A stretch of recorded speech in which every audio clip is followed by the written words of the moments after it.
اور یہ صورت ہم پوری ترجمہ کے ساتھ پڑھیں گے، ترجمہ اور تفسیر کے ساتھ۔ نام دوبارہ بتاتے ہیں۔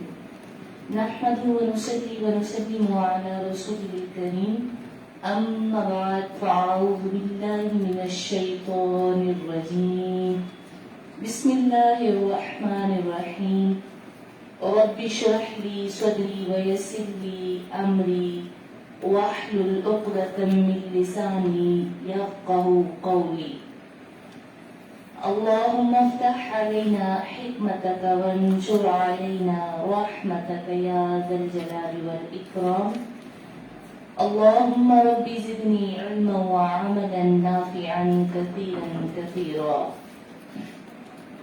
حمد و ثنا اللہ جل شانہ و مجدہ الکریم کی ببرکت ذات کے لیے، اور تمام تعریفیں نبی اکرم صلی اللہ علیہ وآلہ وسلم کی ذات ببرکت کے لیے۔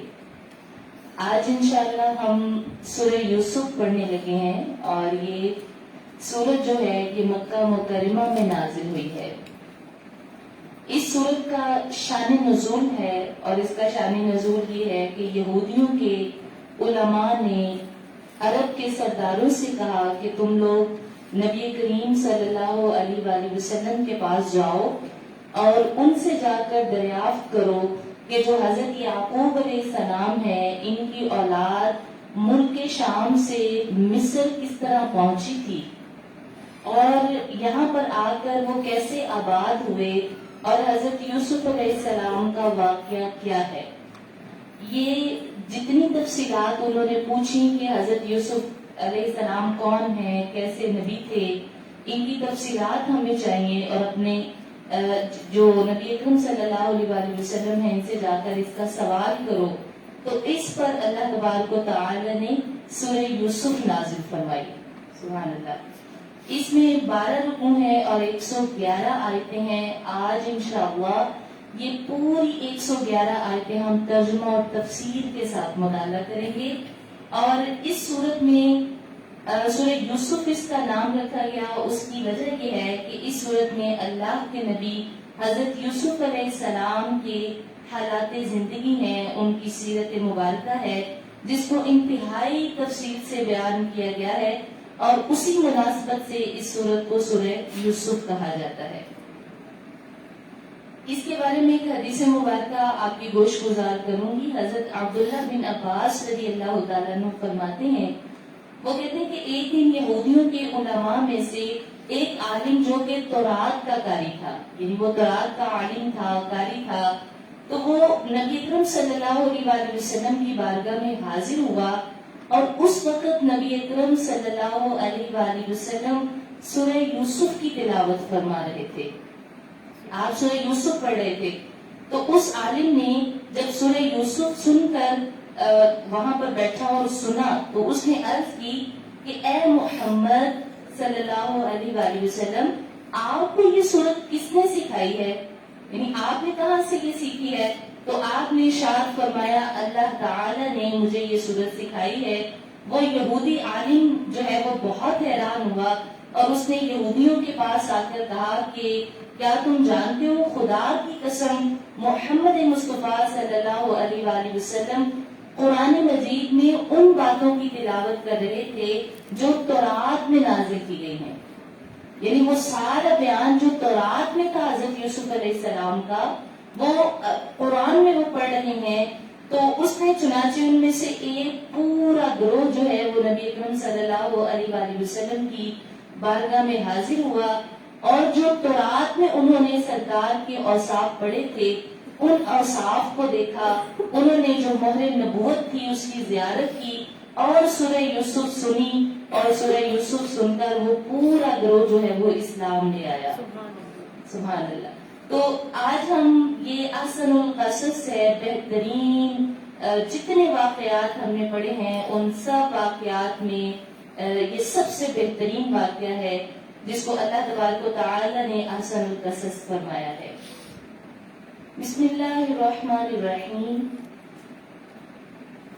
الف لام را، یہ حروف مقطعات ہیں، یہ روشن کتاب کی آیتیں ہیں بے شک ہم نے اسے عربی قرآن اتارا تاکہ تم سمجھو، ہم تمہیں سب سے اچھا بیان سناتے ہیں، یعنی احسن القصص، یہ آیت ہے تیسری جس میں سے بہترین واقعہ کہا گیا ہے، اس لیے کہ ہم نے تمہاری طرف اس قرآن کی وحی بھیجی اگرچہ بے شک اس سے پہلے تمہیں کوئی خبر نہیں تھی۔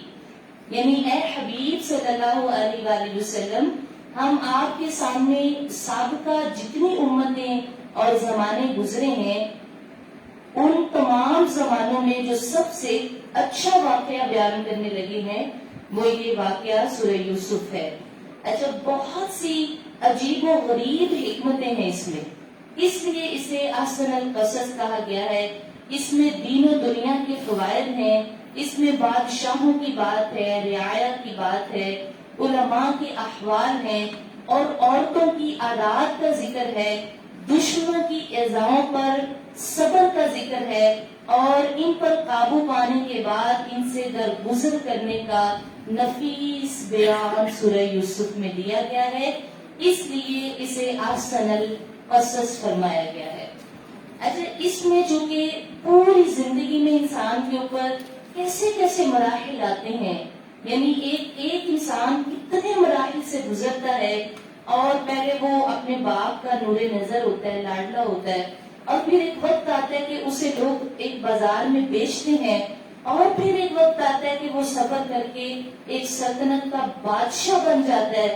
تو اس لیے اسے احسن القصص کہا گیا ہے کہ اس میں اللہ تبارک و تعالیٰ نے ایک انسان کی زندگی کے کیسے کیسے مراحل بیان فرمایا ہے، کہ ایک انسان زندگی کے کتنے مراحل سے گزرتا ہے، اور وہ کون کون سی چیزیں دیکھتا ہے اور کن چیزوں پر وہ صبر کرتا ہے، یہ ساری چیزوں کا بیان سورہ یوسف میں اللہ تعالیٰ نے ارشاد فرمایا ہے۔ اس لیے اسے احسن القصص پورے قرآن کریم میں جو سب سے بہترین واقعہ ہے وہ سورہ یوسف ہے۔ آیت نمبر 4 فرمائے، یاد کرو جب یوسف نے اپنے باپ سے کہا، اے میرے والد، میں نے 11 تارے، یعنی میں نے خواب دیکھا ہے اور اس میں 11 تارے دیکھے ہیں، سورج اور چاند دیکھے ہیں، کہ وہ 11 تارے اور سورج اور چاند وہ سب مجھے سجدہ کر رہے ہیں۔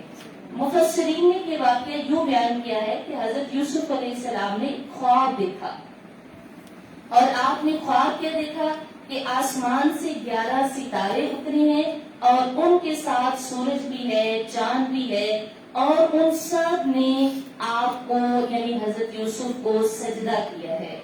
تو حضرت یوسف علیہ السلام نے یہ خواب جمعہ کی رات کو دیکھا، اور یہ رات شب قدر کی رات تھی۔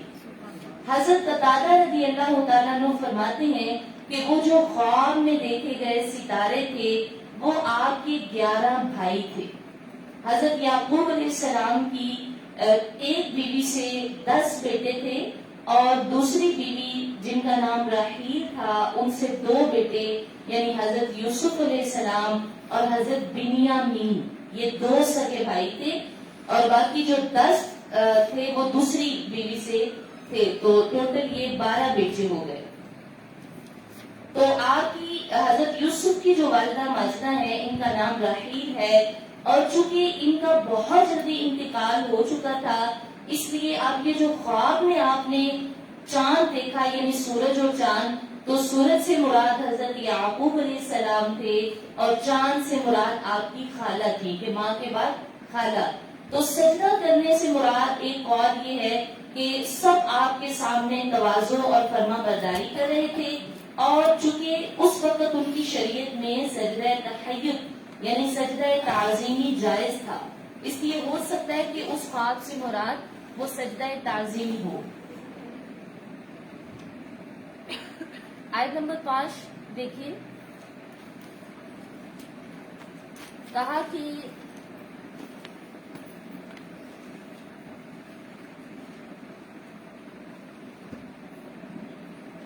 آیت نمبر 5 یہ ہے کہ اے میرے بیٹے، اپنا خواب اپنے بھائیوں سے نہ کہنا کہ وہ تیرے ساتھ کوئی چال چلیں گے، کیونکہ بے شک شیطان آدمی کا کھلا دشمن ہے۔ مفسرین فرماتے ہیں کہ حضرت یعقوب علیہ السلام کو حضرت یوسف علیہ السلام سے بہت زیادہ محبت تھی، یعنی جو والد گرامی تھے انہیں حضرت یوسف سے بہت زیادہ پیار اور محبت اور عقیدت تھی، اس لیے ان کے جو باقی بھائی تھے 10 بھائی، وہ ان کے ساتھ بہت زیادہ حسد کرتے تھے، یعنی والد کی توجہ ایک ہی طرف تھی، اور حضرت یعقوب علیہ السلام چونکہ یہ بات جانتے تھے کہ حضرت یوسف علیہ السلام نے یہ خواب دیکھا ہے، تو اس سے یقیناً اللہ تعالیٰ آپ کو ایک تعظیم اور عزت عطا فرمانے والا ہے۔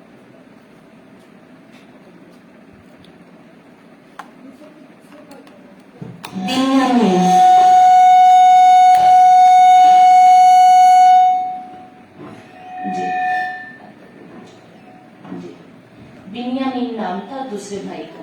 جی اچھا جی، تو یہ خواب جب حضرت یوسف علیہ السلام نے دیکھا تو حضرت یعقوب علیہ السلام نے فرمایا کہ اے میرے بیٹے کہ اپنا خواب اپنے بھائیوں سے بیان نہیں کرنا، اے میرے بچے اپنا خواب اپنے بھائیوں کو نہ سنانا، کیونکہ حضرت یعقوب علیہ السلام کو اس بات کا علم تھا کہ باقی تمام بھائی جو ہیں وہ اس بات کو محسوس کریں گے کہ وہ جو خواب ہے اس کی تعبیر کیا نکلتی ہے، اور اس تعبیر کو جاننے کے بعد وہ حضرت یوسف علیہ السلام کے خلاف سازش بھی کر سکتے ہیں، تو اس لیے آپ نے اس بات سے منع فرمایا۔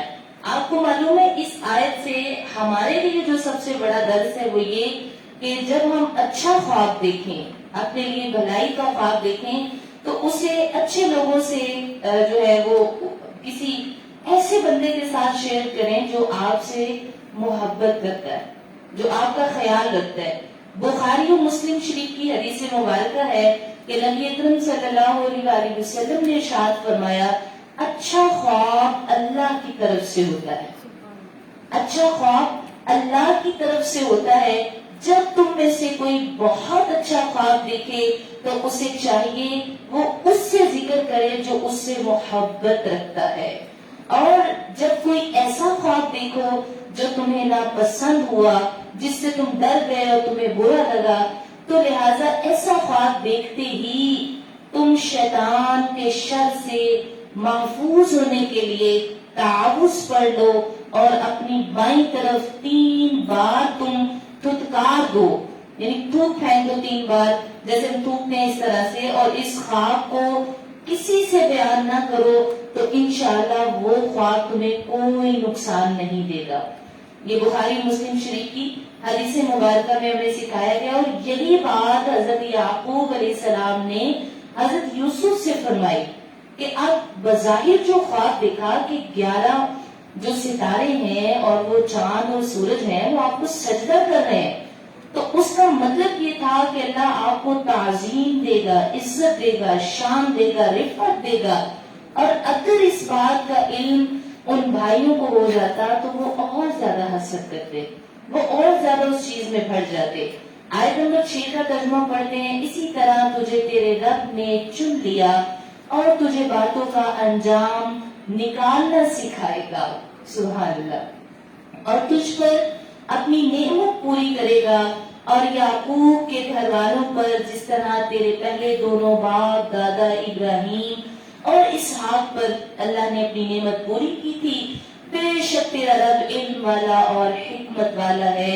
حضرت یعقوب علیہ السلام نے حضرت یوسف سے یہ فرمایا کہ جس طرح اس عظمت اور شرافت والے خواب کی وجہ سے اللہ نے تیرا مقام بلند کیا، اسی طرح تیرا رب تمہیں نبوت بھی، بادشاہت بھی، یہاں بہت اہم کاموں کے لیے اللہ تیرا انتخاب فرما لے گا۔ یہاں آپ نے اس خواب کی تعبیر بتائی، اور پھر فرمایا بے شک یوسف اور اس کے بھائیوں میں پوچھنے والوں کے لیے بہت ساری نشانیاں ہیں، جب بولے کہ ضرور یوسف اور اس کا بھائی ہمارے باپ کو ہم سے زیادہ پیارے ہیں، ہم ایک پوری جماعت ہیں، اور بے شک ہمارے باپ صراحتاً صرف ان کی محبت میں ڈوبے ہوئے ہیں۔ یہاں حضرت یوسف علیہ السلام کے بھائیوں نے جب یہ دیکھا کہ ان کے والد محترم یعنی حضرت یعقوب علیہ السلام جو ہیں، یہ حضرت یوسف اور ان کے بھائی جو بنیامین ہیں مسلسل ان سے محبت کر رہے ہیں، یعنی وہ جو 10 بھائی ہیں وہ دیکھ رہے ہیں کہ یہ جو حضرت یوسف ہیں اور بنیامین ہے، والد گرامی ان سے شفقت کرتے ہیں، ان سے محبت کرتے ہیں اور ان کی طرف مائل رہتے ہیں. تو یہاں پر اس بات کا ذکر ہے، اصل میں جو حضرت یعقوب علیہ السلام کی توجہ تھی وہ دوسرے بیٹوں کی عزت میں کمی کے باعث نہ تھی کہ آپ ان سے محبت نہیں فرماتے تھے، بلکہ مفسرین فرماتے ہیں اس کی کچھ وجوہات تھیں. اور وجوہات میں سے ایک وجہ تو یہ تھی کہ یہ دونوں بیٹے چھوٹے تھے اور ان کی والدہ بہت جلدی انتقال کر گئی تھی، اس وجہ سے بھی آپ ان سے محبت زیادہ فرماتے تھے. اور دوسری وجہ یہ بھی تھی کہ حضرت یوسف علیہ السلام میں اچھی عادات اور اچھے خصائل بچپن سے ہی زیادہ تھے، اس لیے بھی والد کی محبت اور توجہ زیادہ حضرت یوسف علیہ السلام کی طرف تھی. لیکن بھائیوں نے اس بات کو حسد کی طرف جو ہے وہ مائل کیا، اور حسد کے باعث جو ہے وہ اس بات میں تکلیف محسوس کرتے تھے کہ والد گرامی حضرت یعقوب مسلسل جو محبت کرتے ہیں وہ یوسف علیہ السلام سے کرتے ہیں. تو لہٰذا آیت نمبر 9 میں ترجمہ پڑھتے ہیں، یوسف کو مار ڈالو یا کہیں زمین میں پھینکاؤ کہ تمہارے باپ کا منہ صرف تمہاری ہی طرف رہے اور اس کے بعد پھر تم نیک ہو جانا. یہ آیت نمبر 9 کا ترجمہ ہے. جب حضرت یوسف کے بھائیوں کو اپنے والد ماجد کا حضرت یوسف سے زیادہ محبت کرنا یہ برا لگ رہا تھا، شاق گزرا، تو انہوں نے مل کر یہ مشورے کیے، انہوں نے مل کر ایسی تدبیر سوچی کہ جس سے ہمارے والد صاحب جو ہے وہ ہماری طرف زیادہ مائل ہوں. تو بہرحال مشورے میں گفتگو اس طرح ہوئی کہ والد محترم کی محبت حاصل کرنے کے لیے 2 صورتیں تھی. پہلی صورت یہ تھی کہ حضرت یوسف علیہ السلام کو ایک ہی بار مار ڈالو. کوئی بھائی مشورہ کر رہے تھے نا، تو کوئی کہہ رہا تھا کہ حضرت یوسف کو ایک ہی بار مار دو، اور دوسرا مشورہ یہ تھا کہ نہیں، اگر مارنا نہیں تو کہیں دور دراز کی زمین میں ان کو پھینک آؤ جہاں بھیڑیے درندے ان کو کھا جائیں، یا پھر کوئی اسی سرزمین میں جو ہے وہ ان کو کوئی لے جائے، کسی اور شہر میں چلے جائیں، تاکہ ہمارے والد کی جو توجہ ہے وہ صرف اور صرف ہم بھائیوں کی طرف ہو جائے. ایسا تو حضرت یوسف علیہ السلام کو قتل کر دینے یا آبادیوں سے دور چھوڑانے کے بعد تم کیا کرنا، پھر اللہ سے توبہ کرنا اور دوبارہ نیک ہو جانا. لہٰذا توبہ اللہ قبول کر لیتا ہے اور تم دوبارہ نیک بھی ہو جاؤ گے.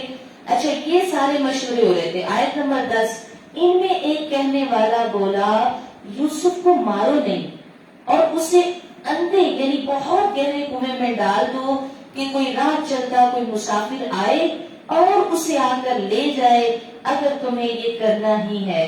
یعنی یوسف کے بھائیوں میں سے یہودا ایک بھائی تھا بڑا جس کا نام یہودا تھا، اور بعض مفسرین کہتے ہیں کہ ایک بھائی کا نام روبیل تھا.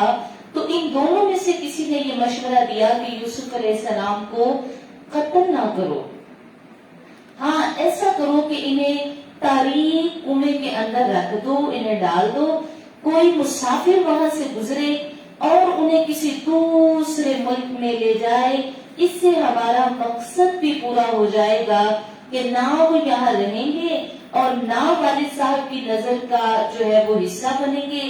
لہٰذا اگر تم کچھ کرنا چاہتے ہو تو قتل کرنے کی بجائے انہیں کنویں میں گرا دو تاکہ ہمارا مقصد بھی پورا ہو جائے اور ان کا قتل بھی ہمارے ذمہ نہ پڑے. آیت نمبر 11 میں بولے، اے ہمارے باپ، آپ کو کیا ہوا کہ آپ یوسف کے معاملے میں ہمارا اعتبار کیوں نہیں کرتے، اور ہم تو اس کے خیر خواہ ہیں. کل اسے ہمارے ساتھ بھیج دیجئے کہ وہ بھی میوے کھائے کھیلے، بے شک ہم اس کے نگہبان ہیں. اچھا، اس آیت اور اس سے اگلی آیت کا خلاصہ یہ ہے کہ حضرت یوسف کے بھائیوں نے جب آپس میں یہ مشورہ کیا اور وہ حضرت یوسف اور حضرت یعقوب کے درمیان جدائی کروا دینے پر اتفاق متفق ہو گئے کہ اب تو ہم نے کوئی نہ کوئی سٹیپ ضرور لینا ہے، یعنی اب ہم نے کوئی کام ایسا ضرور کرنا ہے کہ جس سے یوسف جو ہے وہ اپنے باپ کی نظر سے، اپنے والد کی نظر سے دور ہو جائیں تاکہ ہمارے والد کی جو توجہ ہے وہ ہم پر رہے. تو انہوں نے کیا کیا کہ اپنے والد گرامی حضرت یعقوب سے کہا، اے ہمارے باپ، آپ کو کیا ہو گیا ہے کہ آپ یوسف کے معاملے میں ہمارا اعتبار ہی نہیں کرتے. آپ ہم پر یقین کریں, ہم شہر سے باہر صحرا کی طرف جا رہے ہیں تو یوسف کو ہمارے ساتھ بھیج دیں. اچھا, اور پھر مطلب بعض مفسرین کہتے ہیں کہ انہوں نے یہ کہا کہ فلاں شہر میں ایک میلہ لگا ہوا ہے جس میں ہم سب جا رہے ہیں, تو یوسف علیہ السلام بھی ہمارے ساتھ چلیں اور پھر وہ تفریح کریں, یعنی شکار کریں, تیر اندازی کریں, کھائیں پیئیں, اور وہاں پر ہم ان کا پورا خیال رکھیں گے. تو حضرت یوسف علیہ السلام کو اس طرح سے وہ اپنے ساتھ لے کر گئے.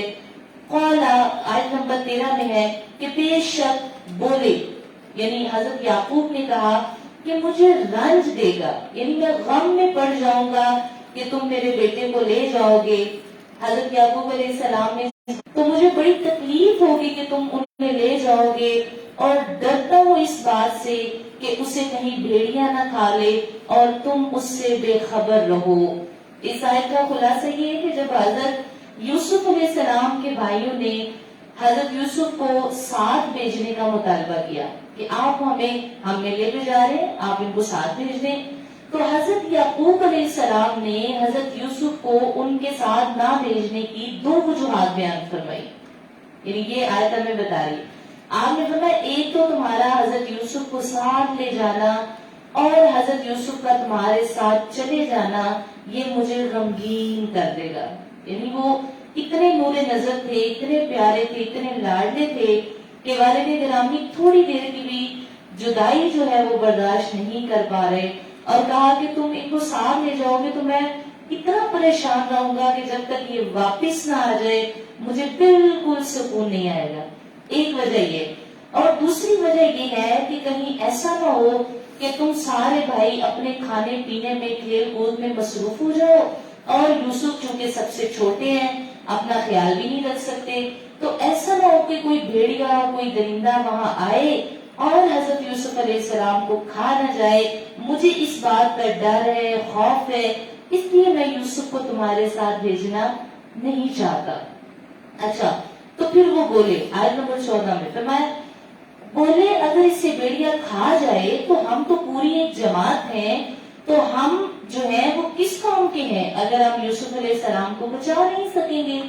اب وہ تسلی دے رہے تھے, تو انہوں نے کہا کہ اے والد گرامی, ہم پوری ایک جماعت ہیں, ہم 10 لوگ ہیں, تو کیا ہم ایک یوسف کا خیال نہیں رکھ سکتے, کیا ہم یوسف علیہ السلام کو بچا نہیں سکتے, اس لیے آپ بالکل پریشان نہ ہو. اچھا, اجازت مل گئی.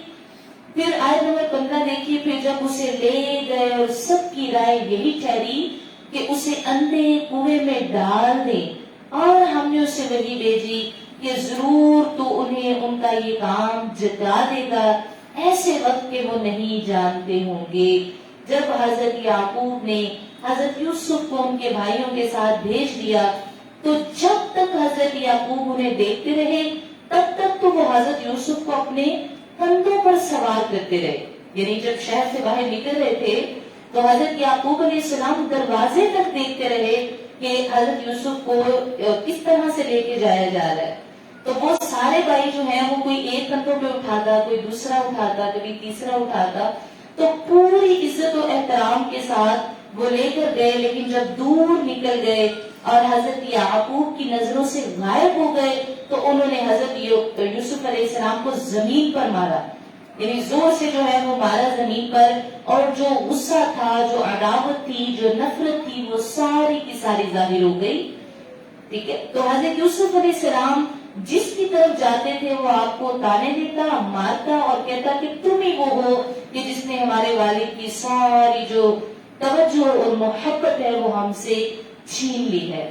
تو لہٰذا وہ اس طرح سے انہوں نے, یہ کنواں جو ہے یہ کنعان سے 3 فرسنگ یعنی 9 میل کے فاصلے پر تھا. یہ جو کنواں تھا یہ کنعان میں رہتے تھے نا حضرت یعقوب اور ان کے بیٹے کے سارے, تو ان کے گھر سے یہ 9 میل کے فاصلے پر اردن کی سرزمین کے اطراف میں یہ واقعہ تھا. اچھا, اس کنویں کا اوپر سے منہ تنگ تھا اور اندر سے یہ گشادہ تھا. تو حضرت یوسف علیہ السلام کے ہاتھ پاؤں باندھ دیے انہوں نے اور قمیض اتار کر ان کو کنویں میں جو ہے وہ پھینک دیا. جب وہ اس کی نصف گہرائی تک پہنچے تو انہوں نے اوپر سے رسی بھی کاٹ دی تاکہ وہ نیچے گر جائے. تو لہذا آپ جو ہے وہ پانی میں گر کر ہلاک ہو جائیں، اس لیے انہوں نے اوپر سے رسی بھی کاٹ دی۔ اللہ کے حکم سے پھر وہاں حضرت جبرائیل امین پہنچے اور انہوں نے آپ کو کنویں میں موجود ایک پتھر پر بٹھایا، سبحان اللہ، اور پھر آپ کے ہاتھ بھی کھول دیے۔ اللہ تبارک و تعالیٰ کے حکم سے جبرائیل امین فوراً وہاں تشریف لائے اور انہوں نے حضرت یوسف کو پکڑا اور ایک پتھر پر بٹھایا اور ان کے ہاتھ بھی کھول دیے اور پھر ان سے پیار اور محبت کی گفتگو بھی فرمائی۔ آیت میں ہے کہ رات ہوئے اپنے باپ کے پاس روتے ہوئے آئے۔ اب ان کا مکر دیکھیں، وہ رات کے وقت آئے اپنے والد کے پاس۔ ترجمہ پڑھ رہی ہوں، بولے اے ہمارے باپ، ہم دوڑ کر نکل گئے، یعنی ہم دوڑ کرتے نکل گئے، ہم بھاگ رہے تھے، جیسے ایک دوسرے کے ساتھ ریس لگا رہے تھے، تو ہم بہت آگے نکل گئے اور یوسف کو ہم نے اپنے سامان کے پاس چھوڑا ہوا تھا تو اس سے بھیڑیا کھا گیا ہے۔ اب یہ ایک عذر تراش رہے تھے اور آپ اب ہم پر کسی طرح یقین نہیں کریں گے، وَلَوْ كُنَّا صَادِقِينَ، اگرچہ ہم سچ بھی بولیں لیکن آپ ہمارا یقین نہیں کریں گے۔ حضرت یعقوب کے پوچھنے پر انہوں نے جواب دیا کہ اے ہمارے باپ، ہم آپس میں ایک دوسرے سے دوڑ لگا رہے تھے، ریس لگا رہے تھے، اور اس چکر میں کیا ہوا کہ ہم نے سامان کے پاس یوسف کو چھوڑ دیا اور اسے ایک بھیڑیا کھا گیا، تو لہٰذا یہ سارا عذر تھا۔ پھر آیت مبارکہ میں ہے کہ اس کے کرتے پر ایک جھوٹا خون لگایا، اس کے کرتے پر ایک جھوٹا خون لگا لائے اور کہا بلکہ تمہارے دلوں نے ایک بات تمہارے واسطے بنا لی ہے تو صبر اچھا ہے۔ اب یہ حضرت یعقوب علیہ السلام کی گفتگو ہے، فرمایا فَصَبْرٌ جَمِيلٌ، بس اب میرے لیے صبر اچھا ہے، وَاللَّهُ الْمُسْتَعَانُ عَلَى مَا تَصِفُونَ، اور اللہ ہی سے مدد چاہتا ہوں ان باتوں پر جو تم بتا رہے ہو، جو تم بیان کر رہے ہو۔ حضرت عبداللہ بن عباس فرماتے ہیں کہ انہوں نے بکری کے ایک بچے کو ذبح کیا اور اس کا خون جو ہے وہ حضرت یوسف علیہ السلام کی قمیص کو لگایا، اور وہ خون تو قمیص کو لگا لیا، لیکن بدقسمتی یہ کہ وہ قمیص کو پھاڑنا بھول گئے، قمیص پھاڑی نہیں اور خون لگا دیا۔ حضرت یعقوب علیہ السلام کے پاس جب وہ قمیص لے کر آئے اور آپ نے اسے دیکھا، اپنے چہرے مبارک پر رکھ کر بہت روئے، اور حضرت یعقوب فرمانے لگے کہ اتنا ہوشیار بھیڑیا تھا کہ وہ میرے بیٹے یوسف کو تو کھا گیا لیکن اس نے قمیص تو نہیں پھاڑی۔ یعنی آپ نے فرمایا کہ وہ یعقوب میرے یوسف کو کھا گیا ہے لیکن اس نے قمیص کو ہاتھ تک نہیں لگایا۔ پھر مزید فرمایا حقیقت یہ نہیں ہے بلکہ تمہارے دلوں نے تمہارے لیے ایک بات گھڑ دی ہے، یعنی تم یہ سب کچھ بہانے بنا رہے ہو، تو میرا اب عمدہ طریقہ یہ ہے، چونکہ حضرت یعقوب اللہ کے بہت پیارے نبی ہیں، اللہ کے فرما بردار ہیں، اللہ کی مطیع ہے، تو آپ فرماتے ہیں اب میرا طریقہ اس بات پر یہ ہے فَصَبْرٌ جَمِيلٌ، کہ اب میں صبر کروں، سبحان اللہ، کہ اب میں صبر کروں اس بات پر اور تمہاری ان باتوں پر جو تم میرے سامنے بیان کر رہے ہو۔ پھر ایک قافلہ آیا تو انہوں نے اپنا پانی اس کنویں میں ڈالا، تو وہ اپنا ڈول ڈال رہے تھے تو ڈالنے والا بولا آہا کیسی خوشی کی بات ہے، یہ میرے ڈول سے تو ایک لڑکا نکل آیا ہے اور اسے ایک پونجی بنا کر چھپا لیا، واللہ علیم بما یعملون، اور بے شک اللہ جانتا ہے ہر اس چیز کو جس کو وہ چھپا رہے تھے۔ ایسا اب دیکھیں یہاں ایک قافلہ تھا جو مدین سے مصر کی طرف جا رہا تھا۔ اب مدین شہر کا پتہ ہے نا آپ کو، کن نبی کا جو ہے وہ شہر تھا، کس کی قوم تھی؟ ہاں جی، حضرت شعیب علیہ السلام کی قوم مدین تھی۔ اچھا یہ جو قافلہ ہے جو مدین سے مصر کی طرف جا رہا تھا وہ غلطی سے راستہ بھٹک گئے اور وہ جو ہے اس کنویں کے پاس پہنچے جو آبادی سے بہت دور کنواں تھا، لہٰذا پانی پینے کے لیے وہاں رکے اور ڈول ڈالا۔ جس شخص نے وہ ڈول اس کنویں میں ڈالا تھا اس کا نام مالک بن ذعر الخزائی تھا، مالک بن ذعر خزائی۔ اچھا یہ شخص جو ہے یہ مدین کا رہنے والا تھا. جب وہ کنویں پر پہنچا اور اس نے اپنا ڈول وہاں پر ڈالا تو حضرت یوسف علیہ السلام اس ڈول کے ساتھ لٹک گئے. تو جب اس نے باہر کھینچا تو وہ دیکھ کر کہنے لگا آہا کیسا خوبصورت بچہ ہے, کتنا حسین و جمیل نوجوان ہے, ایسی خوبصورتی تو پہلے کبھی نہیں دیکھی. اچھا مالک بن زار نے اور اس کے ساتھیوں نے حضرت یوسف کو اپنے مال تجارت میں چھپا لیا تاکہ وہ آپ کو جو ہے چھپا لیں اور اپنے مال تجارت میں جو ہے ساتھ لے جائیں اور وہاں لے جا کر آپ کو بیچ دیں اور آپ کا جو ہے وہ فائدہ حاصل کریں یا غلام بنا لیں. 100 مقاصد تھے. اچھا حضرت یوسف کے بھائی جو ہے وہ اسی جنگل میں چکر لگا رہے تھے, وہ دیکھ رہے تھے, نگرانی کر رہے تھے کہ یوسف علیہ السلام کو کوئی لے جائے یا یہ نہ ہو کہ کوئی ہمارے والد ان کو دیکھ لیں یا کچھ ایسا ہو. اب خطرات اور خدشات میں وہ وہاں چکر لگاتے رہے. اچھا جب انہوں نے دیکھا کہ آج یوسف علیہ السلام کنویں میں نہیں ہے تو وہ جو وہاں سے قافلہ گزر رہا تھا انہوں نے اس کو روکا اور یقین تھا کہ اگر وہ کنویں میں نہیں تو پھر ظاہر ہے اس قافلے کے پاس ہوں گے. تو انہوں نے وہاں روک کر ان کا سامان تجارت جو ہے وہ دیکھا اور وہاں پر حضرت یوسف اس میں موجود تھے. اچھا انہوں نے اس بات کا بالکل اظہار نہیں کیا کہ یہ کون ہے اور ہم ان کے کیا لگتے ہیں, بلکہ انہوں نے کہا یہ ہمارا غلام ہے اور یہ ہماری نافرمانی کر کے بھاگا ہے, تو لہٰذا یہ ہمارے کسی کام کا نہیں.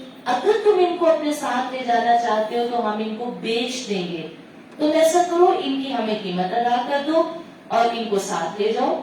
تو وہ جو مالک بن زار تھا اس نے کہا اتنا خوبصورت بچہ ہے اور حضرت یوسف علیہ السلام کے چہرے پر حکمت کے آثار بھی نظر آتے تھے. تو اس نے دیکھا کہ اتنی حکمت نظر آ رہی ہے, اتنے دانا لگ رہے ہیں, اتنے پیارے لگ رہے ہیں, تو چلو ٹھیک ہے ہم ان کو جو ہے وہ بیچ دیتے ہیں. تو لہٰذا تھوڑے سے مال کے عرض جو ہے ان کے بھائیوں نے ان کو وہاں پر بیچ دیا. اچھا بھائیوں نے اسے کھوٹے داموں گنتی کے کچھ روپے پیسوں میں بیچ ڈالا اور انہیں اس میں کچھ رغبت نہیں تھی. حضرت قتادہ فرماتے ہیں کہ وہ جو پیسے تھے وہ تقریباً 20 درہم تھے, یعنی تقریباً 20 درہم میں ان کے بھائیوں نے ان کو بیچ دیا اور وہ بالکل بھی حضرت یوسف علیہ السلام کی طرف کوئی محبت اور رغبت کچھ بھی نہیں رکھتے تھے. اچھا پھر جو مالک بن زار ہے اور اس کے ساتھی حضرت یوسف علیہ السلام کو مصر میں لائے. اب چونکہ وہ مصر میں جا رہے تھے نا تو پھر وہ مصر میں لائے.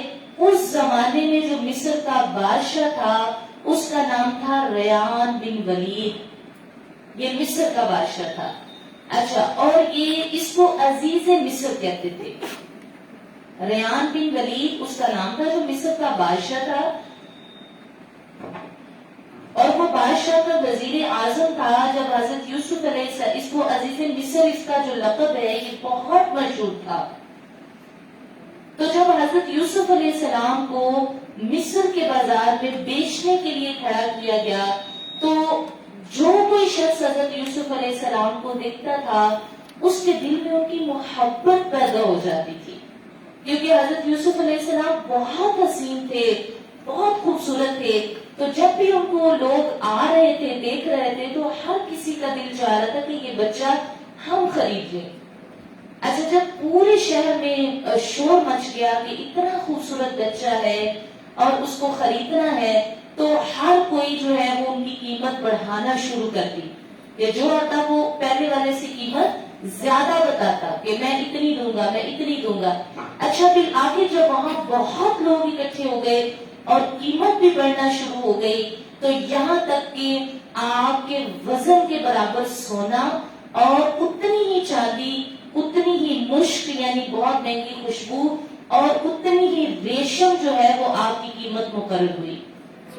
تو چونکہ اس وقت جو عزیز مصر تھا وہ بادشاہ تھا تو اتنی قیمت اور کسی کے پاس موجود نہیں تھی, لہذا سارے خریدار جو ہے وہ خاموش ہو گئے اور آپ کو عزیز مصر نے خرید لیا. اچھا حضرت یوسف علیہ السلام کو خرید لیا.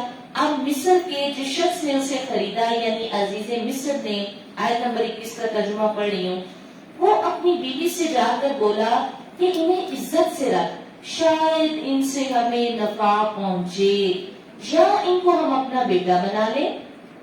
اچھا، اب یہ اپنی بیوی سے بات کر رہے ہیں.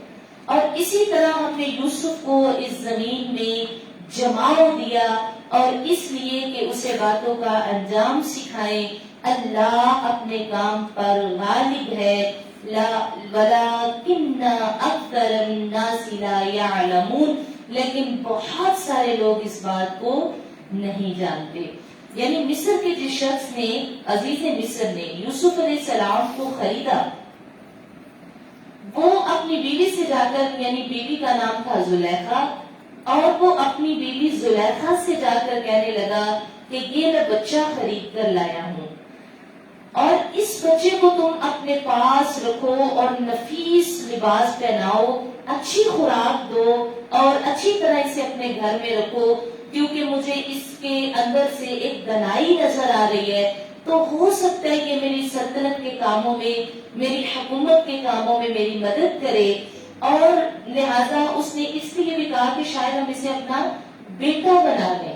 تو یہ لفظ اس نے اس لیے کہے تھے کہ اس کی کوئی اولاد نہیں تھی، تو اس نے کہا کہ ہم، یہ اتنا پیارا بچہ ہے تو ہم اس کو اپنا بیٹا بنا لیتے ہیں. اچھا، آیت نمبر 22، جب اپنی پوری قوت کو پہنچے تو ہم نے اسے حکمت اور علم عطا فرمایا، اور ہم ایسا ہی بدلہ دیتے ہیں نیکوں کو.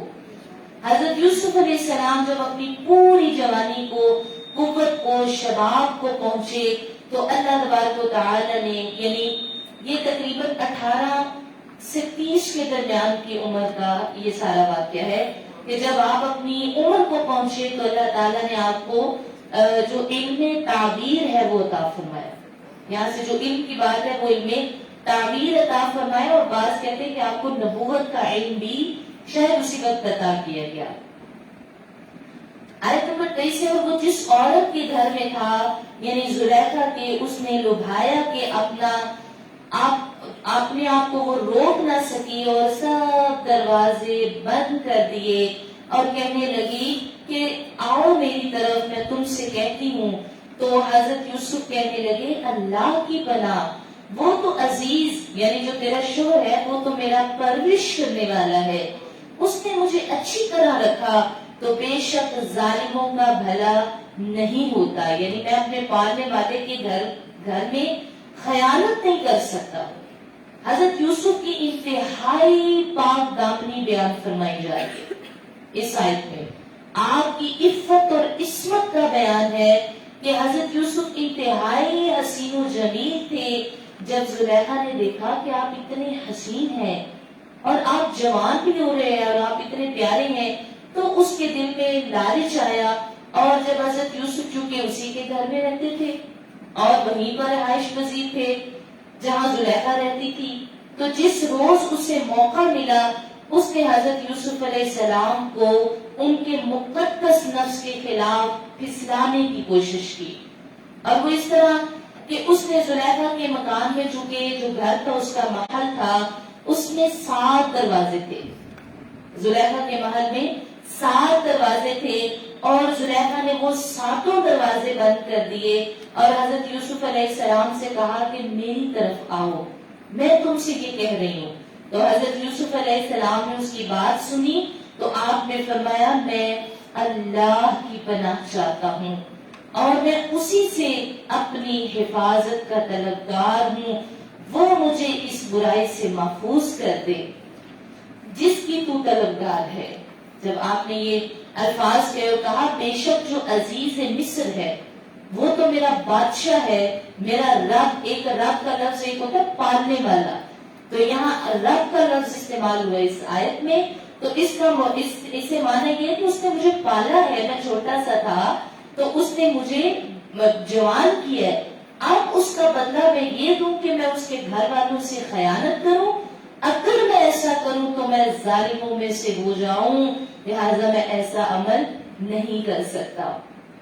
اچھا، تو جب حضرت یوسف علیہ السلام نے یہ تمام باتیں، اب آپ انسانی اور فطری تقاضا تو یہ تھا کہ آپ مائل ہو جاتے، لیکن حضرت یوسف علیہ السلام نے اپنے رب تعالیٰ کی دلیل کو دیکھا، اور مفسرین کہتے ہیں کہ اس دلیل سے مراد یہ ہے کہ آپ کو اللہ نے نبوت عطا کی تھی، تو وہ نبوت جو ہے وہ آپ کے لیے دلیل بن گئی، اس لیے آپ جو ہے وہ اس برائی سے محفوظ رہے۔ اور ایک روایت یہ ہے کہ جب یہ معاملہ ہو رہا تھا، یعنی زلیخا آپ کو اپنی طرف مائل کر رہی تھی، تو اس وقت آپ نے دیکھا کہ آپ کے والد گرامی یعنی حضرت یعقوب جو ہے وہ آپ کے سامنے آئے ہیں، اور انہوں نے اپنی انگشت مبارک یعنی انگلی مبارک اپنی دندان کے نیچے رکھ کر دبا رہے ہیں، یعنی منع فرما رہے ہیں کہ آپ نے یہ عمل نہیں کرنا۔ تو ان آیات میں یہ بتایا گیا کہ جو ایسے وقت میں اچھی چیزیں دلیل بن کر آپ کے نفس کو برائی سے بچا لیتی ہیں۔ اچھا، پھر آیت نمبر 25 کا ترجمہ ہے، دونوں دروازے کی طرف دوڑے، اور عورت نے اس کا کرتا یعنی قمیض پیچھے سے پھاڑ دی، اور دونوں کو جو عورت کا یعنی زلیخا کا شوہر تھا وہ دروازے کے پاس ملا، تو فوراً زلیخا بولی، کیا سزا ہے اس کی جس نے تیری گھر والی کے ساتھ برائی کا ارادہ کیا، مگر یہ کہ قید کر دیا جائے یا اسے دکھ پہنچایا جائے۔ اچھا، جب زلیخا حضرت یوسف کے پیچھے جو ہے وہ یہ اس طرح کا ارادہ کر رہی تھی، تو حضرت یوسف نے اللہ تعالیٰ کی برہان دیکھی، اللہ کی دلیل دیکھی، تو آپ دروازے کی طرف بھاگے۔ جب آپ دروازے کی طرف بھاگے اور زلیخا ان کے پیچھے انہیں پکڑنے کے لیے بھاگی، تو حضرت یوسف علیہ السلام جس دروازے پر پہنچتے تھے اس دروازے کا تالا کھل کر نیچے گر جاتا تھا۔ اچھا، تو آخر کار زلیخا جو ہے یہ حضرت یوسف علیہ السلام تک پہنچی، اور اس نے آپ کو پیچھے سے قمیض سے پکڑ لیا کہ آپ کا جو کرتا ہے وہ پھٹ گیا، اور آپ جو ہے وہ اس لیے پکڑی تھی تاکہ آپ دروازے سے باہر نہ نکلنے سکیں، لیکن آپ چونکہ دروازے سے باہر نکل گئے، اور جو ہی دروازے سے باہر نکلے تو آپ نے دیکھا کہ جو عزیز مصر ہے وہ فوراً دروازے کے پاس کھڑا۔ تو جس طرح سے اس نے زلیخا نے دیکھا کہ میرا شوہر آ گیا ہے اور اب تو یہ مجھے قتل کر دے گا اگر اس سے معلوم ہو گیا کہ میں نے یوسف کے ساتھ ایسا ارادہ کیا ہے، یہ تو مجھے مار دے گا، تو اس نے چال چلی، اس نے فوراً جو الزام ہے وہ حضرت یوسف علیہ السلام پر لگا دیا، اور اس نے کہا کہ اے میرے شوہر، بتاؤ اس شخص کی کیا سزا ہے جو تمہارے گھر والوں کے ساتھ برائی کا ارادہ کرے۔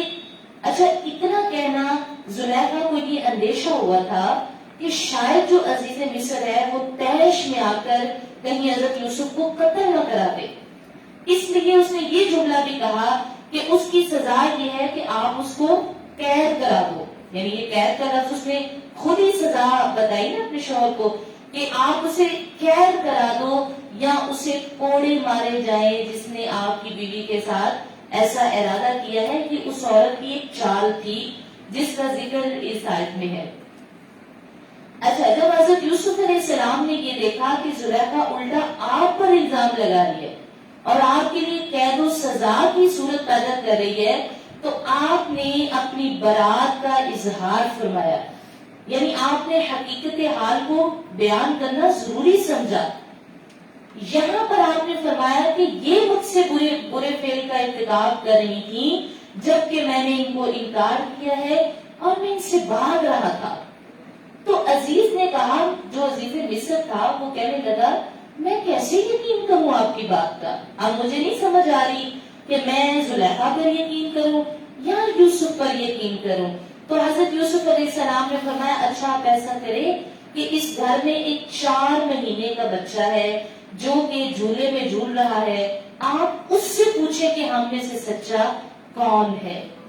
اچھا، وہ عزیز مصر، یہ جو بچہ تھا یہ زلیخا کے ماموں کا بیٹا تھا جو ان کے گھر میں جھولے میں 4 ماہ کا بچہ پڑا ہوا تھا۔ اچھا، اب جو عزیز مصر ہے وہ کہنے لگا کہ یہ جو 4 ماہ کا بچہ ہے یہ کیسے بولے گا اور کیسے گواہی دے گا۔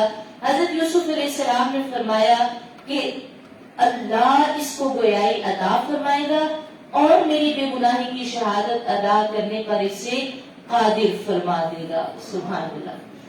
تو اچھا اللہ کی قدرت سے وہ بچہ بولنے لگا اور اس نے کہا، اچھا بچے نے کیا کہا، اس نے کہا کہ اگر ان کا کرتا قمیض آگے سے پھٹی ہو تو پھر یہ عورت سچی ہے اور یہ جھوٹے ہیں، اور اگر ان کی قمیض، ان کا کرتا جو ہے وہ پیچھے سے پھٹا ہوا ہے تو عورت جھوٹی ہے اور حضرت یوسف علیہ السلام سچے ہیں۔ یعنی آپ نے پھر اگر یوسف علیہ السلام چونکہ بھاگ رہے ہوں گے، زلیخا پیچھے سے پکڑ رہی تھی تو کرتا پھر ظاہر ہے پیچھے سے پھٹا ہوا ہوگا۔ اچھا یہ ایک دلیل دی، تو آج جب دیکھا گیا تو وہ کرتا جو ہے وہ پیچھے سے پھٹا ہوا تھا اور پتہ چل گیا، معلوم ہو گیا کہ حضرت یوسف علیہ السلام سچے ہیں۔ اچھا اب جب عزیز مصر کو اس بات کا علم ہوا تو اس نے حضرت یوسف سے فرمایا کہ اس نے کہا کہ اب آپ اس بات کا ذکر کسی سے نہ کیجیے اور اس بات کو یہیں پر دبا دیتے ہیں اور خاموش ہو جاتے ہیں تاکہ میری بیوی کی عزت اور میری عزت میں کوئی فرق نہ آئے۔ اچھا یہ بات تو دب تو گئی تھی، لیکن چونکہ محل میں بہت سارے غلام کام کرنے والی باریاں تھیں تو لہٰذا پھر بھی یہ بات تھوڑی باہر نکل گئی۔ اب آیت نمبر 30 میں دیکھیں، شہر میں کچھ عورتیں بولی کہ عزیز کی بیوی اپنے نوجوان کا دل لبھاتی ہے، بے شک ان کی محبت اس کے دل میں پڑ گئی ہے اور ہم اسے بہت گمراہی میں سمجھتے ہیں۔ اچھا عزیز مصر نے تو بہت کوشش کی کہ قصہ دب جائے، لیکن یہ خبر نہ چھپ سکی اور اس کا چرچا اور شہرہ جو ہے وہ پورے شہر میں ہو گیا۔ تو لہٰذا جو شہر میں شرفائے مصر کی عورتیں تھیں، یعنی بڑے بڑے خاندانوں کی بیویاں تھیں، تو انہوں نے زلیخا اور حضرت یوسف علیہ السلام کے بارے میں بہت باتیں بنائی اور وہ کہنے لگی کہ عزیز کی بیوی یعنی عزیز مصر کی بیوی جو ہے، دیکھو کہ وہ کس طرح اپنے ہی گھر کے بچے کے ساتھ جو ہے اس عمل کا ارادہ کرتی ہے، تو ہم تو اس عورت کو بالکل کھلی گمراہی میں سمجھ رہے ہیں۔ آیت نمبر 31 میں آگے یہی ذکر ہے کہ جب زلیخا نے سنا کہ یہاں جتنے شرفائے مصر ہیں ان کی عورتیں حضرت یوسف کی محبت پر زلیخا کو ملامت کر رہی ہیں، تو اس نے چاہا کہ وہ اپنا عذر ان کے سامنے رکھے، یعنی اس نے یہ معاملہ کیوں کیا، اس سے یہ غلطی کیوں ہوئی، اس نے کیوں حضرت یوسف علیہ السلام کی طرف قدم بڑھائے، اب وہ ساری عورتوں کو یہ دکھانا چاہتی تھی۔ اچھا اس نے کیا کیا کہ ایک بہت بڑی دعوت کا اہتمام کیا۔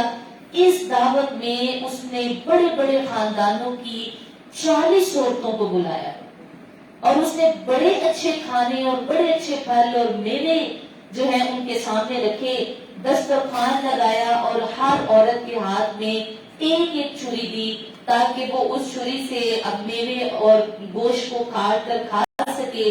اور پھر زلیخا نے حضرت یوسف علیہ السلام کو حکم دیا کہ آپ بہت اچھا لباس پہنے اور بہت اچھا لباس پہن کر وہاں جہاں میں نے دعوت کی ہے وہاں تشریف لائے۔ حضرت یوسف علیہ السلام نے پہلے تو منع فرمایا، لیکن چونکہ وہ عزیز مصر کی بیوی تھی، اس نے پریشرائز کیا، اس نے بہت دباؤ ڈالا، تو آپ نے اس خوف سے کہ یہ مجھے اور زیادہ نقصان نہ دے لہذا آپ نے وہ لباس پہن لیا۔ وہ بہت خوبصورت پوشاک تھی جو آپ کو پہننے کے لیے دی گئی۔ اچھا تو حضرت یوسف علیہ السلام نے وہ بہت خوبصورت عمدہ لباس پہنا اور آپ زلیخا کے اصرار پر ان تمام عورتوں کے سامنے تشریف لائے۔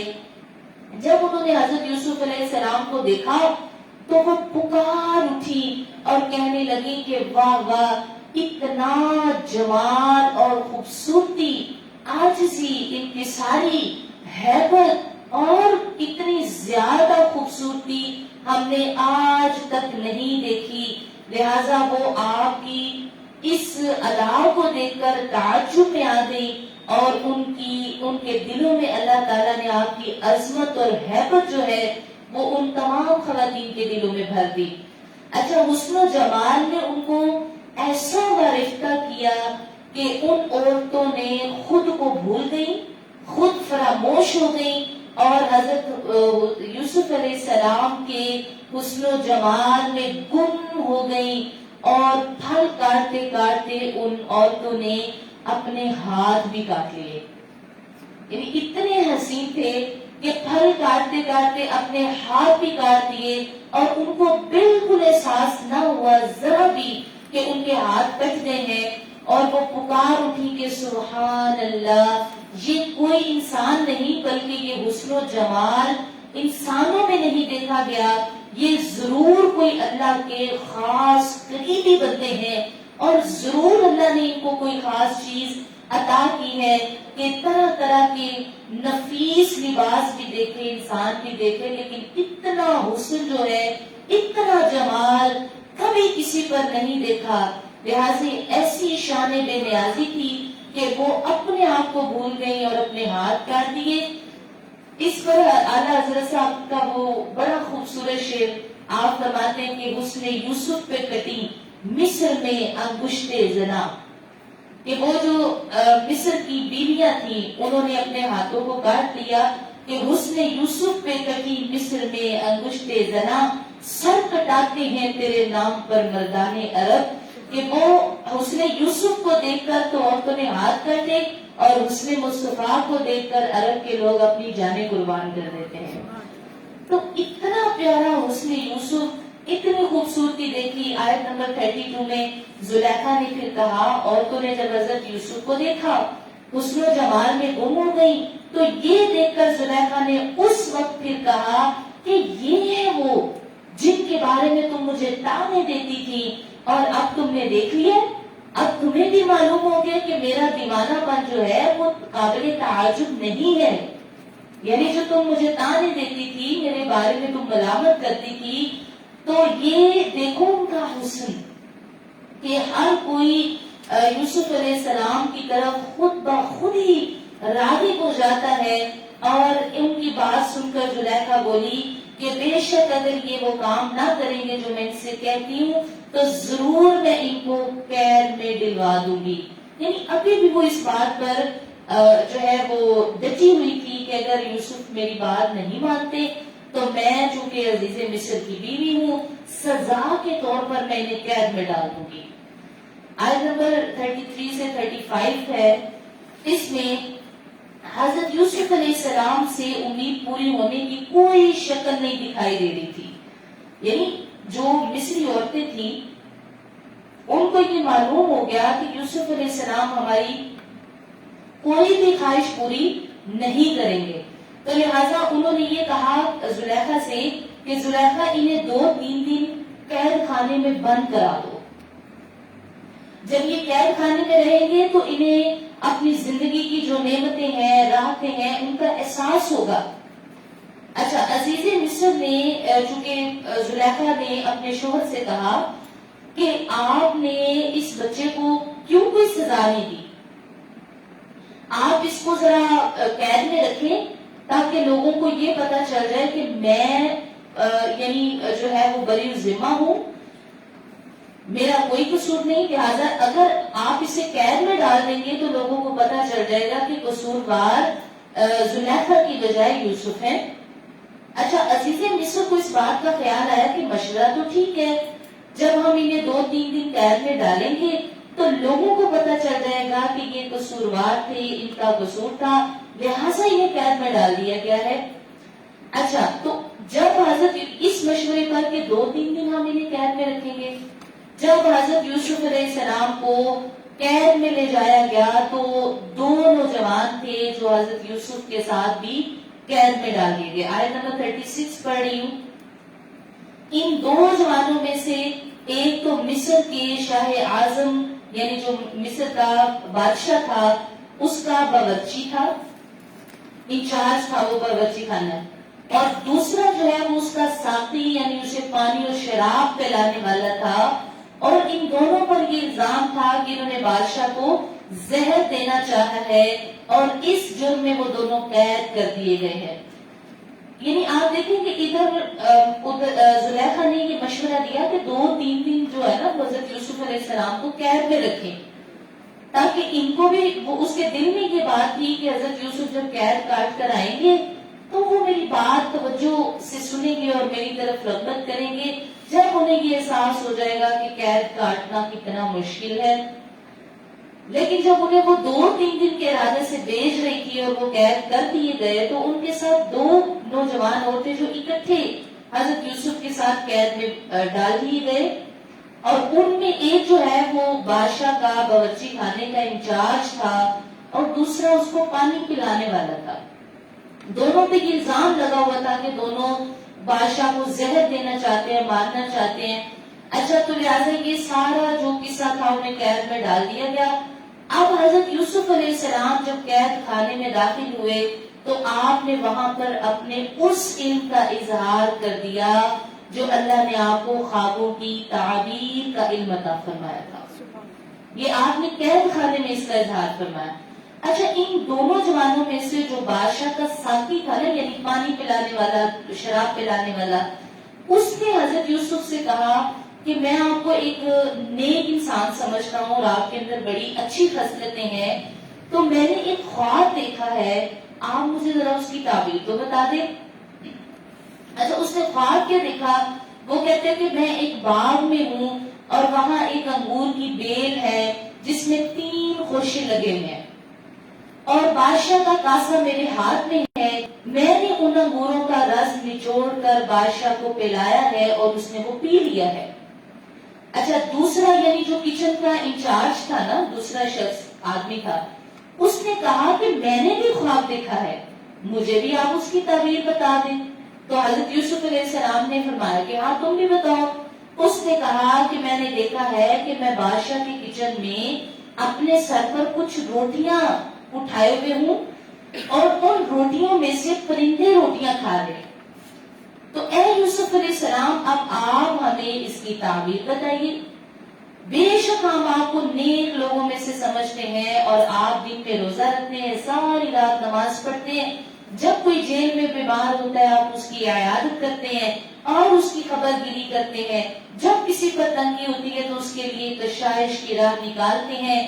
حضرت یوسف نے انہیں تعبیر بتانے سے پہلے اپنے معجزے کا اظہار اور توحید کی دعوت دینا شروع کر دی. یعنی یہاں سے آپ نے اپنی جو نبوت تھی اس کا اظہار فرمایا کہ اللہ ایک ہے اور تم اللہ پر ایمان لے آؤ. آپ نے خواب کی تعبیر بتانے سے پہلے اللہ کی توحید کا اعلان فرمایا. اچھا، اس کے بعد آپ نے ان کی خواب جو ہے اس کی ساری تعبیر سنائی اور آپ نے فرمایا کہ ہاں جو تم نے خواب دیکھا ہے. آیت نمبر 37 ہے. اس آیت کی تفسیر یہ کہ حضرت یوسف نے ان دونوں سے فرمایا تمہیں جو کھانا دیا جاتا ہے اس کے تمہارے پاس آنے سے پہلے ہی میں تمہیں اس خواب کی تعبیر بتا دوں گا جو تم نے میرے سامنے بیان کیا ہے. ایسے بھی تو وہ تعبیر کیا تھی؟ فرمایا کہ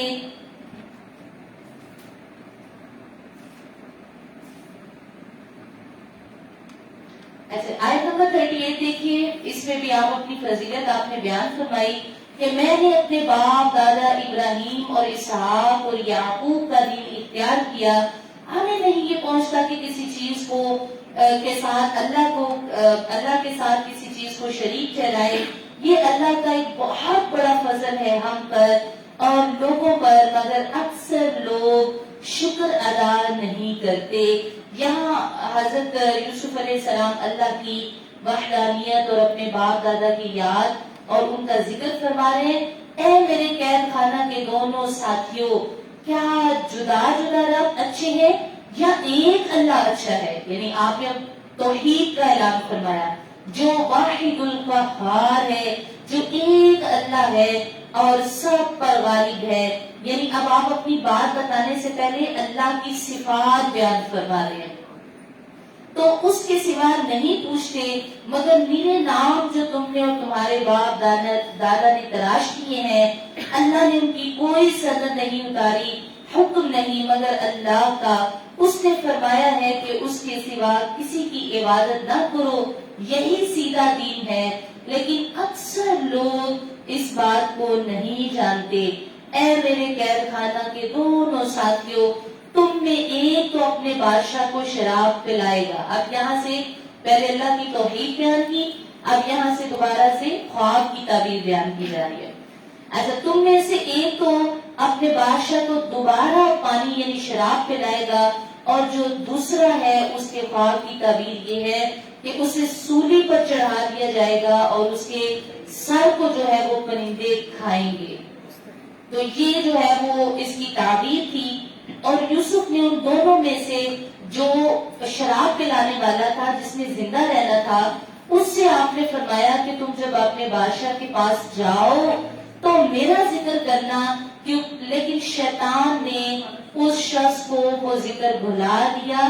یعنی وہ جب ساقی واپس آئے نا اپنی ڈیوٹی پر، تو شیطان نے اسے بھلا دیا کہ حضرت یوسف علیہ السلام کا کوئی ذکر اس نے کرنا تھا بادشاہ سے، یا اس پر کوئی ان کا احسان تھا.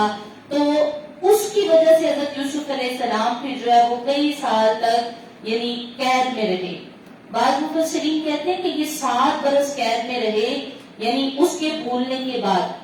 5 سال آپ کو پہلے ہی ہو چکے تھے، اور جب وہ شراب پلانے والے کو کہا کہ میرا ذکر کرنا بادشاہ سے جا کر، تو شیطان نے وہ ذکر بلا دیا. تو آپ مزید 7 سال جو ہے وہاں قید میں اور زیادہ رہے.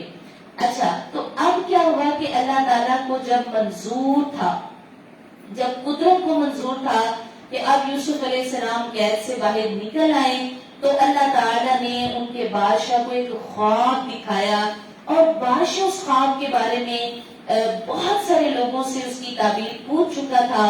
اب وہ جو شراب پلانے والا تھا نا، اسے یاد آیا کہ میں تو قید میں تھا، تو مجھے بڑی اچھی تعبیر جو بتائی گئی تھی وہ حضرت یوسف نے بتائی. تو لہٰذا اب میں بادشاہ کا جو خواب ہے اس کی تعبیر بھی ان سے جا کر پوچھتے ہیں. پھر اسے یہ بات یاد آئی اور اس نے کہا کہ یہ خواب کی تعبیر سب سے اچھی جو بتانے والے ہیں وہ یوسف علیہ السلام ہے. اچھا، آیت نمبر 43 سے 45 میں جو بادشاہ ہے اس کے خواب کا ذکر ہے، اور وہ کیا ہے؟ بادشاہ نے کہا میں نے خواب میں دیکھی ہے 7 گائیں جو بہت فربا ہے، موٹی تازی ہیں، اور انہیں 7 دبلی گائے جو ہے وہ کھا رہی ہیں، اور 7 بالیں ہری اور دوسری 7 سوکھی ہیں.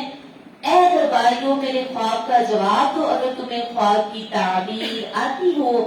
وہ بولے پریشان خواب ہے، ہم خواب کی تعبیر نہیں جانتے. تو وہ جو نوجوان بولا، یعنی وہ جو ساقی تھا شراب پلانے والا، اس نے کہا کہ ایک مدت کے بعد مجھے یاد آیا ہے، لہٰذا تم مجھے قید خانے میں بھیجو تاکہ میں ان سے جا کر اس کی تعبیر جان سکوں. آیت نمبر 46 میں اے یوسف اے صدیق ہمیں تعبیر دیجیے. اب وہ چونکہ حضرت یوسف علیہ السلام کے پاس پہنچا اور اس نے کہا کہ اے یوسف، ہمارے بادشاہ نے ایک خواب دیکھا ہے، اور وہ خواب یہ ہے کہ 7 موٹی گائیں ہیں جنہیں 7 دبلی گائے کھا رہی ہیں، اور 7 سرسبز بالیاں ہیں اور دوسری خشک بالیاں. تو ملک کے تمام علماء اور حکماء اس کی تعبیر بتانے سے عاجز ہیں. حضرت آپ اس کی تعبیر ارشاد فرما دیں. تو حضرت یوسف علیہ السلام نے اس تعبیر کو بتانے سے پہلے فرمایا، حضرت یوسف نے اسے خواب کی تعبیر عطا فرما دی، بتا دی. فرمایا تم 7 سال تک کھیتی باڑی کرو، یعنی خوب جو ہے وہ پیداوار کرو، اور تمہاری خوب فصلیں بنیں گی 7 موٹی گایوں اور 7 سرسبز بالیوں سے. اسی کی طرف اشارہ ہے کہ تم 7 سال خوب کھیتی باڑی کرو گے. اچھا، اور لہٰذا جو تم کاٹ لو اس کی بالی کے اندر ہی رہنے دو. یعنی اب جب تم فصل کاٹو تو اس کی بالیوں کے اندر ہی فصل رہنے دینا تاکہ وہ خراب نہ ہو اور آفات سے محفوظ رہے. البتہ کھانے کے لیے اپنی ضرورت کے مطابق تھوڑے سے گلے سے بھوسا اتار کر اسے صاف کر لو، باقی سارے کا سارا اناج جو ہے اسے ذخیرہ کر لو. آپ نے یہ تعبیر بتائی. اچھا، آیت نمبر 48 سے 49 میں دیکھیں. پھر اس کے بعد یعنی ان 7 سرسبز سالوں کے بعد لوگوں پر 7 سال قحط سالی کے آئیں گے. اب آپ نے فرمایا ایک یعنی سرسبز اور خوب پیداوار کے جو 7 سال ہیں، ان کے بعد پھر قحط سالی کے 7 سال آئیں گے، اور آپ نے فرمایا جن کی طرف دبلی گایوں اور سوکھی بالیوں میں اشارہ ہے، یعنی قحط سالی کے وہ 7 سال ہیں، جو غلہ تم نے ان 7 سالوں میں جمع کیا ہوگا وہ سب ان سالوں میں کھا لیا جائے گا، البتہ تھوڑا سا بچ جائے گا جو تم بیج کے لیے بچا لو گے تاکہ اس کے ذریعے کاشت کرو۔ لہٰذا آپ نے یہ پوری تعبیر اس ساقی کو بتا دی۔ اچھا، ساقی نے یعنی وہ شراب پلانے والے نے جب حضرت یوسف علیہ السلام سے یہ تعبیر سنی تو اس نے آ کر بادشاہ کی خدمت میں اس کو سارا سنایا کہ آپ کے خواب کی تعبیر یہ ہے۔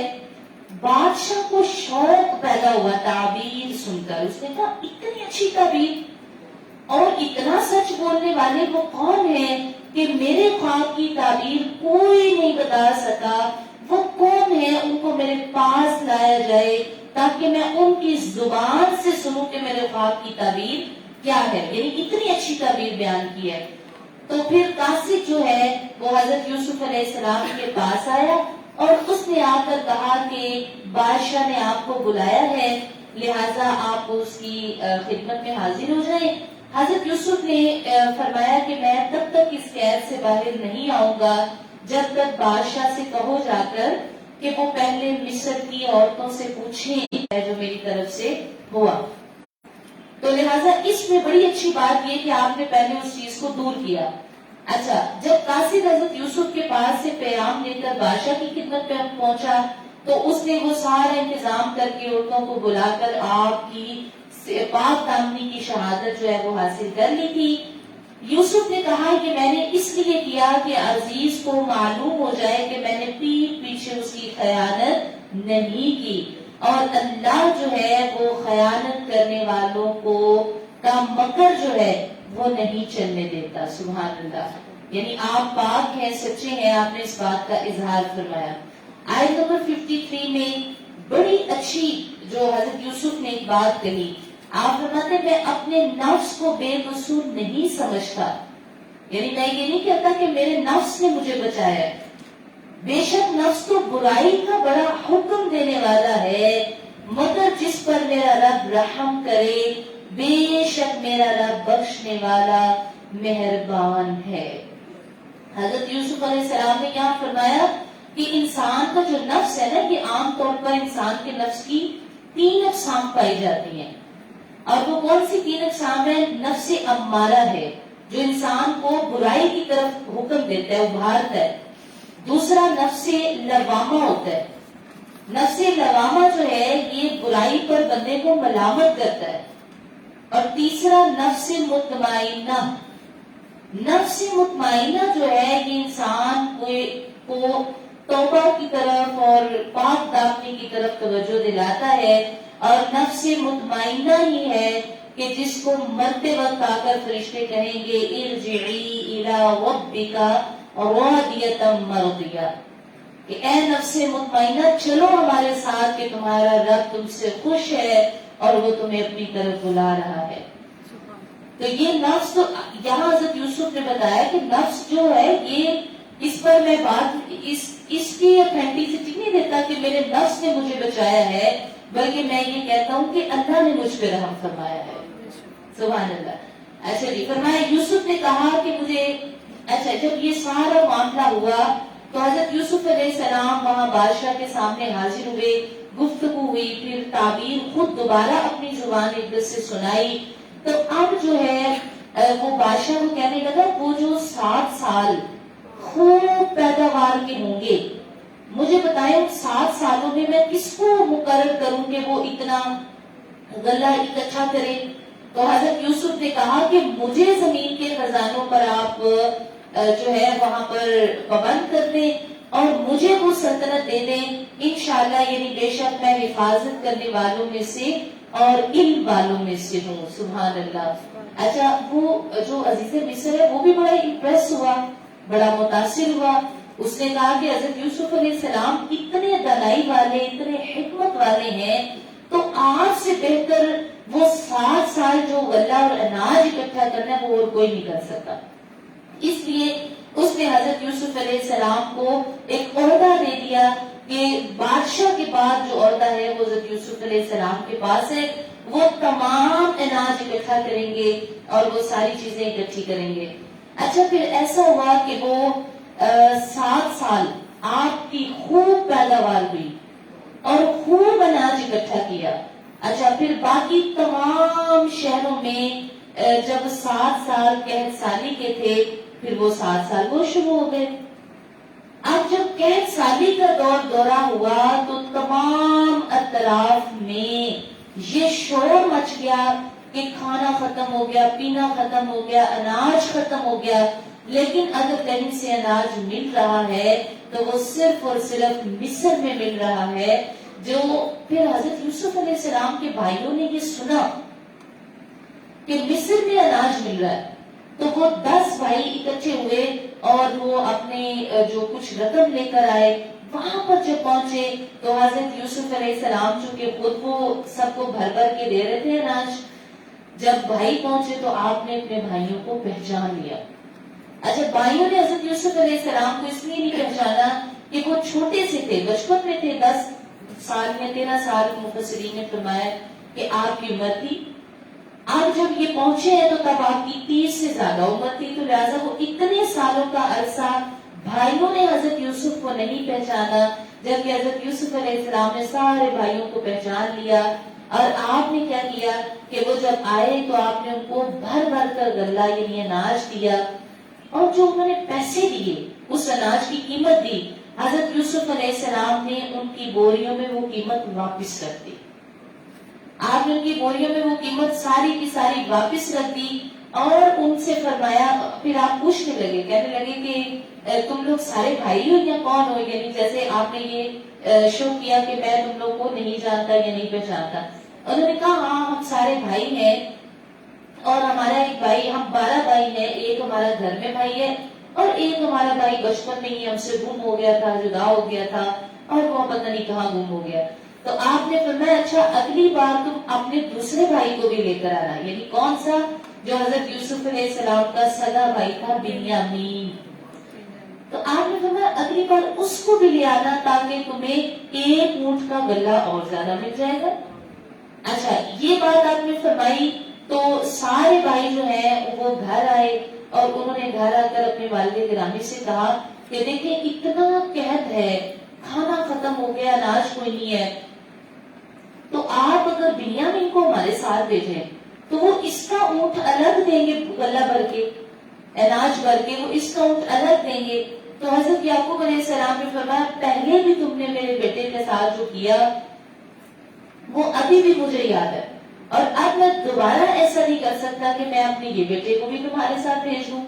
اچھا انہوں نے قسم اٹھا کے کہا کہ ہم اپنے خدا کی قسم اٹھاتے ہیں کہ اب ہم آپ کے بیٹے کو کوئی نقصان نہیں ہونے دیں گے اور ہم اس کو ہر حال میں اپنے ساتھ واپس لے کر آئیں گے.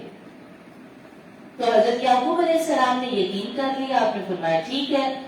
آپ بنیامین کو بھی ساتھ لے کر یہ جب حضرت یوسف علیہ السلام کے پاس آئے تو حضرت یوسف علیہ السلام نے اپنے بھائیوں کا انتہائی اچھا استقبال کیا. آپ نے دسترخوان لگوائے، کھانے بنائے اور کہا کہ ایک ایک دسترخوان پر 2 بھائی بیٹھ جائیں.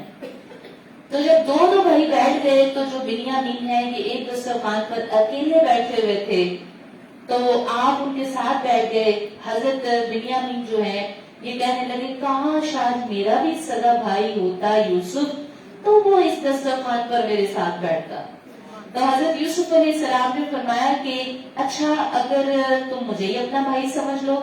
کہا آپ کی شان و شوکت تو ٹھیک ہے لیکن یعقوب کے بیٹے یوسف جیسا کوئی نہیں ہو سکتا. تو آپ نے پھر اس محبت میں حضرت بنیامین کو اپنے گلے سے لگایا اور کہا کان میں کہا کہ میں ہی یوسف ہوں، میں ہی تمہارا بھائی ہوں اور اس بات کی خبر اور کسی کو نہ دینا اور کسی کو نہ بتانا کہ میں یوسف ہوں. تو بنیامین یہ بات سن کر روئے اور رو کر کہنے لگے کہ اب میں یہاں سے کبھی آپ سے دور نہیں جاؤں گا. فرد محبت میں جذبات میں کہا کہ یوسف مجھے خود سے دور نہ کیجیے، آپ مجھے کسی طرح بھی اپنے پاس رکھ لیں. حضرت یوسف علیہ السلام نے فرمایا یہ بات تھوڑی مشکل ہے لیکن میں کوشش کرتا ہوں.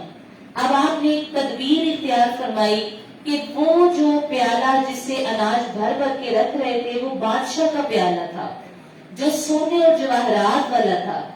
تو آپ نے ایک تدبیر یہ فرمائی کہ آپ نے حضرت بنیامین کی بوری میں وہ پیالہ رکھ دیا، اور جب وہ بھائی ان کے سارے سامان لے کر اس شہر سے باہر نکل گئے تو باہر آ گئے تو آپ نے پیچھے سے اعلان کروا دیا کہ ہمارا پیالہ چوری ہو گیا ہے، ہمارا پیالہ چوری ہو گیا ہے. تو لہٰذا جو وہ پیالہ لے کر ڈھونڈو، تلاش کرو، جس کے سامان سے نکلے گا اس کو ہم انعام دیں گے لیکن ہمارا پیالہ واپس کر دیں. اچھا، یا پھر جو سچ بتا دے گا اسے بھی انعام ملے گا.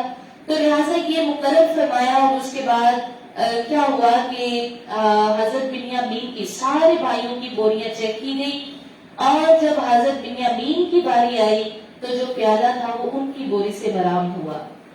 تو حضرت یوسف علیہ السلام نے فرمایا اچھا حضرت یعقوب کی جو وہاں کا طریقہ تھا وہ طریقہ یہ تھا کہ جو چوری کرے اسے اپنا غلام بنا لو، یعنی 1 سال تک کم از کم اسے اپنا غلام بنا لو. تو اب ان کے بھائی جب ان کی بوریاں چیک کی جا رہی تھی تو انہوں نے کہا اگر ہم میں سے کسی سے نکلا تو ہم غلام بن جائیں گے، کیونکہ انہیں یہ اعتماد تھا کہ ہم میں سے چوری کسی کو تو ہم بالکل بھی آپ کے پاس نہیں چھوڑ سکتے. آپ ہم میں سے کسی کو اپنے پاس رکھ لیں، گروی بنا کر یعنی غلام کے طور پہ رکھ لیں، لیکن ہمارے اس بھائی کو چھوڑ دیں. ہم تو اپنے والد سے اللہ کی قسم اٹھا کر اس کو ساتھ لے کر آئے ہیں، اور ہم تب تک یہاں سے نہیں جا سکتے جب تک ہمارا یہ بھائی ہمارے ساتھ واپس نہیں جائے گا. اچھا، یہ سارا معاملہ اس لیے ہوا تاکہ حضرت بنیامین جو ہے وہ حضرت یوسف علیہ السلام کے ساتھ رہیں. اچھا، اب آیت نمبر 64 میں دیکھیں کہا گیا ہے اس کے بارے میں تم پر ویسا ہی اعتبار کر لوں جیسا پہلے اس کے بھائی کے بارے میں کیا تھا، تو اللہ سب سے بہتر نگہبان اور ہر مہربان سے بڑھ کر مہربان ہے. یہاں حضرت یعقوب کو جا کر انہوں نے دوبارہ یہ سارا معاملہ سنایا تو حضرت یعقوب نے پھر دوبارہ کہا کہ اب پھر مجھے صبر کرنا پڑے گا اور اللہ ارحم الراحمین ہے.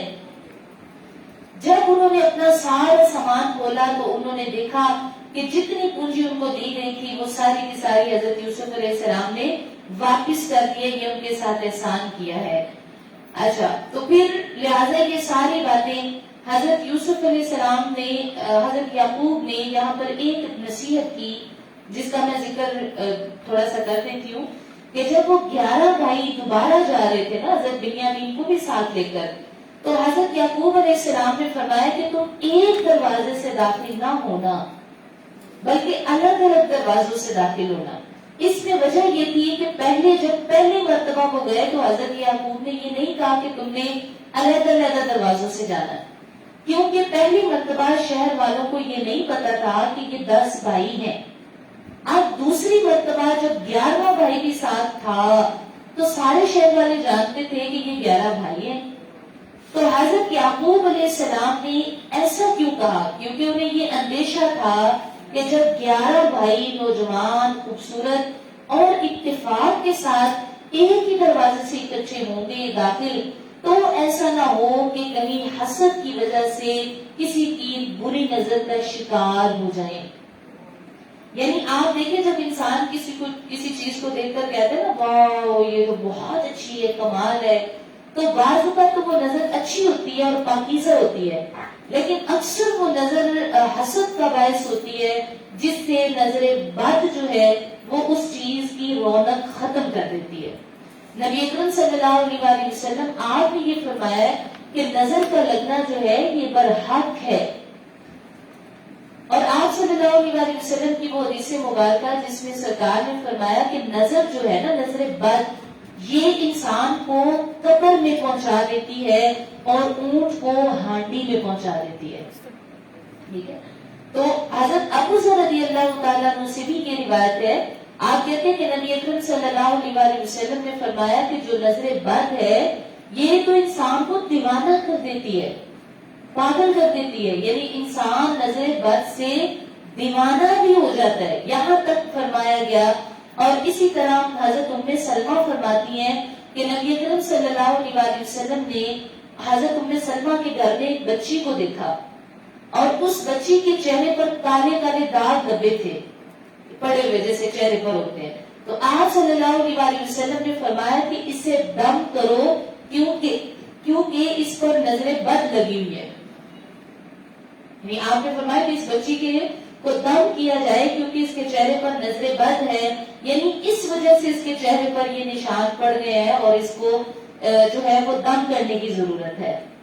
تو آپ صلی اللہ علیہ وسلم نے یہ بھی فرمایا، آپ فرماتے ہیں قضاء و قدر سے آگے، یعنی جو اللہ نے ہمارا مقدر لکھا ہے، قضاء اور قدر ہے، اس سے آگے اگر کوئی چیز میری امت کی موت کا باعث بنے گی تو وہ نظر بد ہوگی۔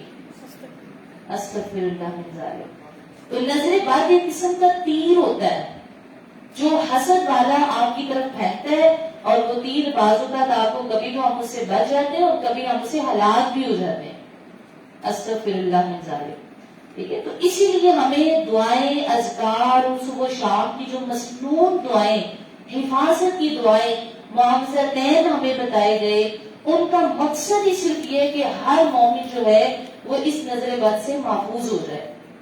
ٹھیک ہے، اور یہ معاوضتین کو صبح و شام 3 بار پڑھنے کا حکم تو سختی سے ہے کہ آپ 3 مرتبہ قل اعوذ برب الفلق اور قل اعوذ برب الناس یہ خاص سے تمام کریں۔ ہر نماز کے بعد اگر پڑھتے ہیں تو یہ سیلنٹ، اور اگر نہیں پڑھ رہے تو پھر صبح و شام 3 مرتبہ پڑھنے کا سختی سے حکم ہے، کیونکہ نبی پاک صلی اللہ علیہ وسلم کے سورۃ الفلق اور سورۃ الناس پڑھ کر جنوں اور انسانوں کی بری نظر سے بچنے کی دعا کیا کرتے تھے کہ انسانوں اور جنوں کی سب سے جتنے بھی شیاطین ہیں اور بری نظر والے ہیں، ان سب سے اللہ تعالیٰ ان کو محفوظ رکھے۔ تو لہذا اچھا یہ دیکھیں، حضرت یعقوب کا جو طرز عمل ہے وہ ہمیں اپنے بچوں کی حفاظت کرنے کا حکم دے رہا ہے کہ آپ یہ نہیں بتا رہے ہیں کہ آپ نے کہیں بھی اکٹھے اپنے بچوں کو نہیں بھیجنا، یہ بھی یاد رکھنا۔ ان کا طرز عمل کیا ہے کہ سارے بچوں کو اکٹھے جیسے ہوتا ہے نا، اکٹھا کر کے بعض اوقات نہ بھیجیں تاکہ وہ بری نظر کا شکار نہ ہو جائے۔ تو یہ آپ کا ایک طرز عمل، جو نبی کا طرز عمل ہوتا ہے وہ امت کی تعلیم کے لیے ہوتا ہے۔ تو لہٰذا جہاں پتہ ہو نا کہ یہ سارے بہن بھائی ہیں، یہ سارے لوگ ہیں، تو وہاں پر اتنی احتیاط کریں کہ اگر کوئی حسد کرنے والے یا محسوس کرنے والے لوگ ہیں وہاں اکٹھے کر کے اپنے بچوں کو نہ بھیجے۔ تو حضرت یعقوب علیہ السلام نے فرمایا تمہیں الگ الگ دروازوں سے داخل ہونا ہے تاکہ تم بری نظر سے محفوظ رہ سکو۔ اچھا جی، تو وہاں تک کہ پھر آگے جب وہ سارے پہنچ گئے اور پھر وہاں حضرت بنیامین پر یہ الزام لگ گیا، اور پھر چوری کی سزا یہ تھی کہ حضرت بنیامین ان کے پاس گئے تو بولے اے عزیز، اس کے ایک باپ ہے بوڑھے۔ اب بھائیوں نے عرض کی کہ ہمارے ایک بوڑھے باپ ہیں، اگر ہم ان کو نہ لے کر گئے تو وہ ہم سے بہت ناراض ہو جائیں گے، لہذا ہم میں سے کسی ایک کو جو ہے وہ تم رکھ لو لیکن ان کو واپس جانے دو۔ ٹھیک ہے، تو پھر فرمایا کہ تم اپنے باپ کے پاس لوٹ کر جاؤ، پھر عرض کرو اے ہمارے باپ، بے شک آپ کے بیٹے نے چوری کی ہے اور ہم تو اتنی ہی بات کے گواہ ہوئے ہیں جتنی ہمارے علم میں تھی، اور ہم غیب کے نگہبان نہ تھے، اس بستی سے پوچھ کر دیکھیے جس میں ہم تھے۔ یعنی اس میں ان کو بتایا، حضرت یوسف فرماتے کہ جاؤ اپنے باپ کو جا کر بتاؤ کہ انہوں نے جو ہے وہ چوری کی ہے، اس لیے وہ وہاں روک دیے گئے ہیں۔ اور پھر جب انہوں نے حضرت یعقوب علیہ السلام کو آ کر بتایا تو آپ نے دوسری مرتبہ بھی وہی جملہ ارشاد فرمایا، فَصَبْرٌ جَمِيلٌ۔ آپ فرماتے ہیں میرا طریقہ تو یہی ہے کہ میں بہت اچھی طرح صبر کروں۔ تو آپ نے صبر فرمایا اور یہ دعا کی کہ میں تب تک اب صبر کروں گا جب تک اللہ میرے دونوں بیٹوں کو مجھ سے واپس نہ ملوا دے۔ ٹھیک ہے،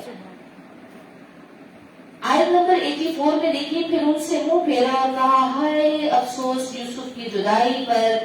یعنی حضرت یعقوب نے بنیامین کی خبر سن کر اپنے بیٹوں سے منہ پھیر لیا۔ اور بنتا بھی تھا نا کہ جو ان کا دوسری دفعہ عمل تھا، اس وقت آپ کا حزن و ملال جو ہے وہ انتہا کو پہنچ گیا. جب بیٹوں سے منہ پھیرا تو کہا ہائے افسوس یوسف کی جدائی پر.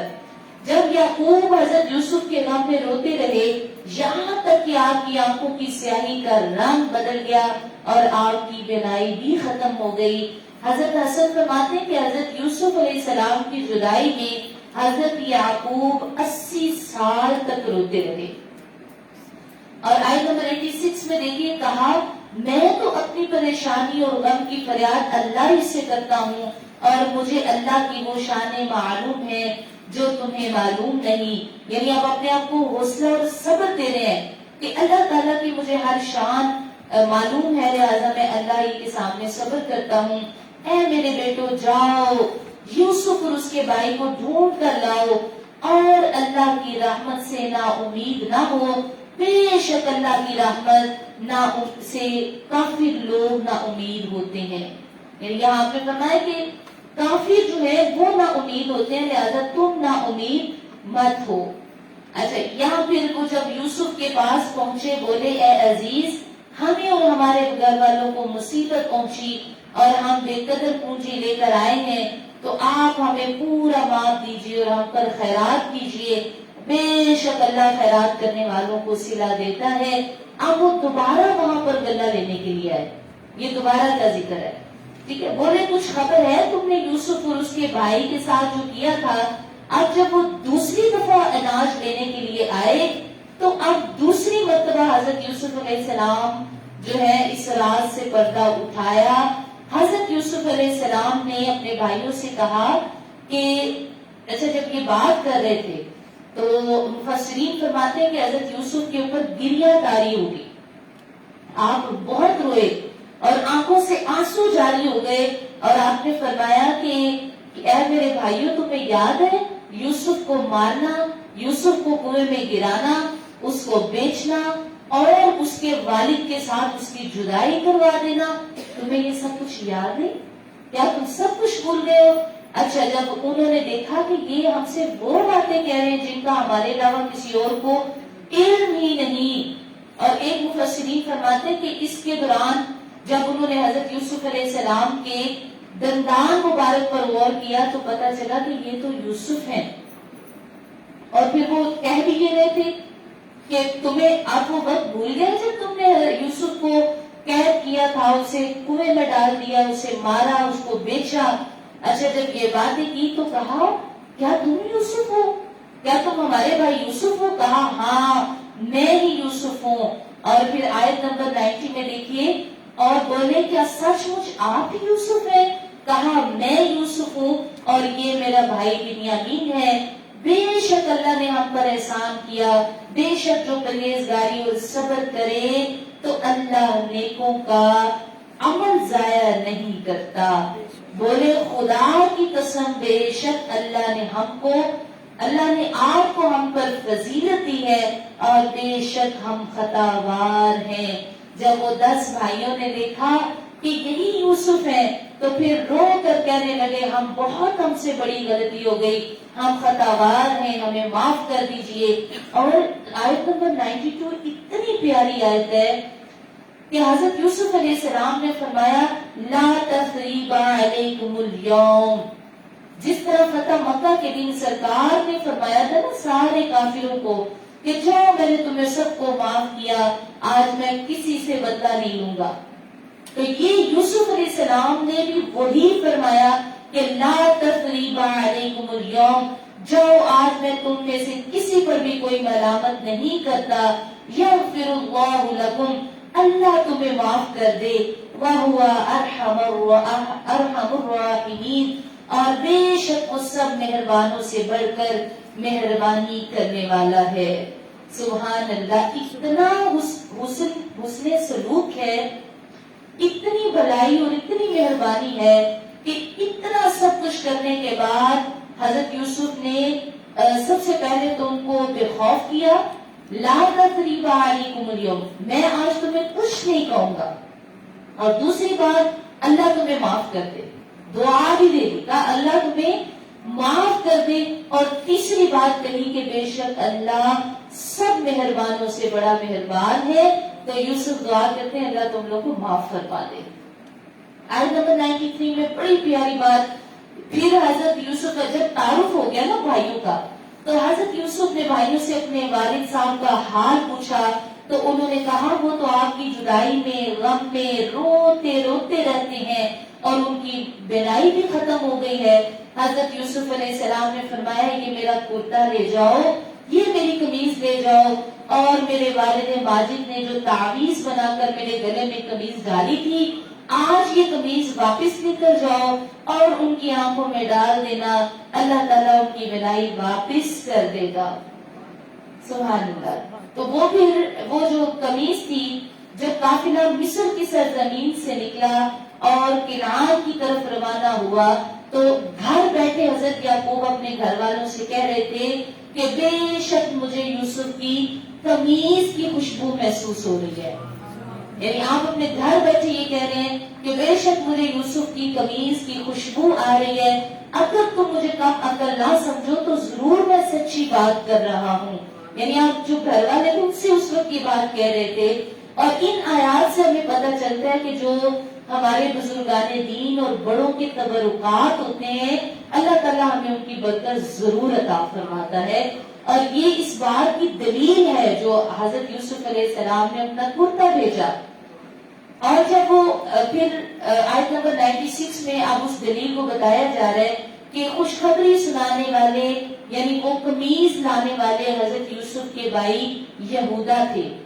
اچھا, یہودا نے کہا کہ حضرت یعقوب کے پاس وہ جو خون آلودہ قمیض تھی وہ بھی میں ہی لے کر گیا تھا اور میں نے ہی کہا تھا کہ یوسف کو بھیڑیے نے کھا لیا ہے, میں نے ہی ان کو غمگین کیا تھا اور آج میں ہی اپنے والد گرامی کے پاس یہ قمیض لے کر جاؤں گا اور آج میں ہی انہیں بتاؤں گا کہ یوسف زندہ ہے اور آج میں ہی ان کی غم کو خوشی میں بدل دوں گا. تو وہ جو بیٹا یہودا تھا وہ بھاگتے ہوئے اتنی تیزی میں بھاگے کہ انہوں نے کھانا اور پینا بالکل یعنی ترک کر دیا جب تک وہ قمیض لے کر حضرت یعقوب علیہ السلام کے پاس پہنچ نہیں گئے. آیت نمبر 98 سے 97 میں پھر وہ بولے اے ہمارے والد ہمارے گناہوں کی معافی مانگیے, بے شک ہم خطاوار ہیں. کہا جلد میں تمہاری بخشش اپنے رب سے مانگوں گا, بے شک وہی بخشنے والا مہربان ہے. اب وہ 10 بھائیوں کو احساس ہو گیا کہ انہوں نے یوسف علیہ السلام کے ساتھ کیا کیا, لہٰذا انہوں نے یہ التجا کی اپنے والد سے کہ آپ خود بھی ہمیں معاف کر دیں اور ہمارے بارے میں اللہ سے بھی معافی مانگے. لہٰذا کہتے ہیں کہ فوراً حضرت یعقوب نے معافی نہیں مانگی اللہ سے, بلکہ جب کہا میں جلد معافی مانگوں گا تو اس کا مطلب یہ کہ آپ پھر جو ہے وہ رات کے پچھلے پہر اٹھے تہجد کے وقت اور اس وقت اٹھ کر آپ نے اپنے بیٹوں کے لیے اللہ سے معافی طلب کی اور پھر اللہ تعالیٰ نے یعنی اس بات پر ان کو کہ ان کے والد نے معافی طلب کی ہے انہیں معاف فرمایا. پھر ان تمام بھائیوں نے بتایا کہ حضرت یوسف علیہ السلام نے یہ کہا ہے کہ میرے والد کو اور میری والدہ یعنی جو اس وقت خالہ تھی ان کو اور تم سارے بھائی جو اکٹھے ہو کر تم مصر میں آ جاؤ. یعنی اب چونکہ وہاں تو قحط سالی بھی تھی اور دوسرا مقصد یہ تھا کہ حضرت یوسف علیہ السلام اپنے والد گرامی کو دکھانا چاہتے تھے کہ کس طرح یعنی ان کے بھائیوں نے ان کو بیچ دیا اور کس طرح آج وہ ایک سلطنت کے بادشاہ ہیں. وہ اپنے والد کو یہ دھوم دھام دکھانا چاہتے تھے, اس لیے اپنے بھائیوں سے کہا کہ آپ انہیں لے آئیے. اچھا, حضرت یوسف اپنے والدین اور بھائیوں کے ساتھ مصر میں داخل ہوئے اور دربار شاہی میں اپنے تخت پر جلوہ افروز ہوئے کہ آپ نے اپنے والدین کو پھر تخت پر بٹھایا. سبحان اللہ. اچھا, جب وہ ان کی پہلی ملاقات تھی تو وہ پہلی ملاقات کا منظر یہ تھا کہ حضرت یعقوب نے تمام جتنے بھی قریب قریب خاندان کے لوگ تھے وہ تقریباً 72 یا 73 تھے, یعنی 72 یا 73 سارے افراد جو ہے وہ کنعان سے اکٹھے کیے اور مصر کی طرف لے گئے. اچھا جب حضرت یعقوب مصر کے قریب پہنچے تو یوسف علیہ السلام نے 4000 کا لشکر جو ہے وہ مصری سواروں کے ساتھ تیار کیا اور ریشمی پھریرے اڑائے اور کتارے بنوا کر حضرت یعقوب کا استقبال کیا. اور پھر کیا کیا کہ آپ جب حضرت یعقوب کی جب نظر پڑی نا لشکر پر تو انہوں نے اپنے بچوں سے پوچھا کہ مجھے لگتا ہے کہ یہ جو لشکر ہے یہ کہیں شاید فرعون مصر کا لشکر ہے. تو بیٹوں نے بتایا نہیں اے ہمارے والد یہ ہم آپ کے بیٹے یوسف کا لشکر ہے. اچھا تو حضرت یعقوب متعجب ہو کر دیکھ کر یہ عرض کیا کہ ہوا کی طرف نظر فرمائیے. بیٹوں نے کہا تو آپ کی خوشی میں شرکت کے لیے وہاں فرشتے بھی تشریف فرما تھے جو کہ مدتوں حضرت یعقوب کے غم کی وجہ سے روتے رہے ان کے ساتھ, کیونکہ حضرت یعقوب اللہ تعالیٰ کے نبی تھے تو وہ اتنا روئے کہ 80 برس روتے رہے. تو کچھ فرشتے تھے جو آپ کے ساتھ آپ کے غم میں شریک رہتے تھے اور جس روز آپ اپنے بیٹے سے ملاقات کے لیے نکلے وہ فرشتے بھی ہوا میں پھریرے لہرا رہے تھے اور آپ کے ساتھ اس لشکر میں شامل ہو گئے تھے. سبحان اللہ. تو یہ وہ منظر تھا, یہ محرم کی 10ویں تاریخ تھی جب حضرت یعقوب حضرت یوسف سے ملاقات کرنے کے لیے آئے اور آپ نے جتنا بھی اہتمام ہو سکتا تھا حضرت یوسف علیہ السلام نے اس وقت فرمایا اور پھر اپنے والدین کو تخت پر بٹھایا اپنے ساتھ اور پھر سب بھائیوں نے, یعنی جب آپ کا تخت لگا ہوا تھا حضرت یوسف علیہ السلام کا تو آپ جو کہ بادشاہ تھے آپ اپنے تخت پر بیٹھے, ساتھ اپنے والد حضرت یعقوب کو بٹھایا, اپنی والدہ یعنی خالہ تھی جو ان کو بٹھایا اور اپنے جو باقی 11 بھائی تھے وہ سامنے بیٹھ گئے.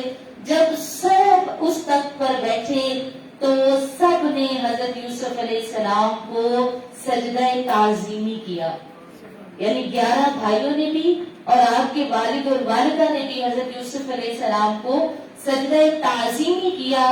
تو وہ خواب جو ہم نے سورت کے شروع ہونے پر پڑھا تھا کہ آپ نے اپنے والد کو سنایا کہ مجھے 11 ستاروں نے اور ایک چاند اور ایک سورج نے سجدہ کیا ہے, آج اس خواب کی تعبیر سچ ہو گئی اور اللہ تعالیٰ نے دکھا دیا کہ جو بچپن میں خواب دیکھا 7-8-10 سال کی عمر میں وہ آج اس عمر میں مکمل ہوا.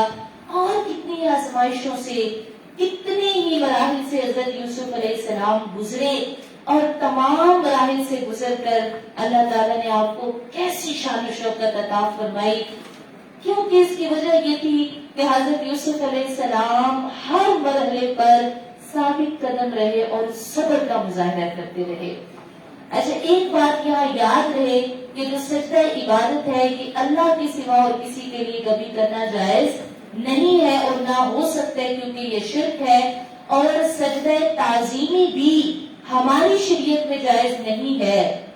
پہلی شریعتوں میں سجدہ تعظیمی جائز تھا, جس طرح ہماری شریعت میں کسی کی تعظیم میں کھڑے ہونا جائز ہے اور اس کا بوسہ لینا جائز ہے, اسی طرح یعنی اس کے احترام میں تھوڑا جھک جانا جائز ہے, لیکن سجدہ تعظیمی جائز نہیں ہے. اور یہ جو حضرت یوسف کو سجدہ کیا گیا تھا یہ سجدہ تعظیمی تھا, سجدہ عبادت نہیں تھا, سجدہ تعظیمی تھا.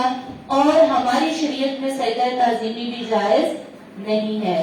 تو لہٰذا یہ وہ احسن القصص بہترین قصہ جو قرآن نے ہمیں سنایا ہے وہ اس لیے کہ اس میں صبر کی بات ہے, اس میں اظہار ثانیوں پر اللہ کی بارگاہ میں توکل کی بات ہے, اس میں بادشاہت کی بات ہے, رعایت کی بات ہے کہ اگر تم رعایا ہو تو کیا کرنا ہے, بادشاہ ہو تو کیا کرنا ہے, اگر تم مرد ہو تو خواتین سے کیسے بچنا ہے, اور اگر تم خاتون ہو تو تمہیں اپنی عزت اور عصمت کی حفاظت کیسے کرنی ہے.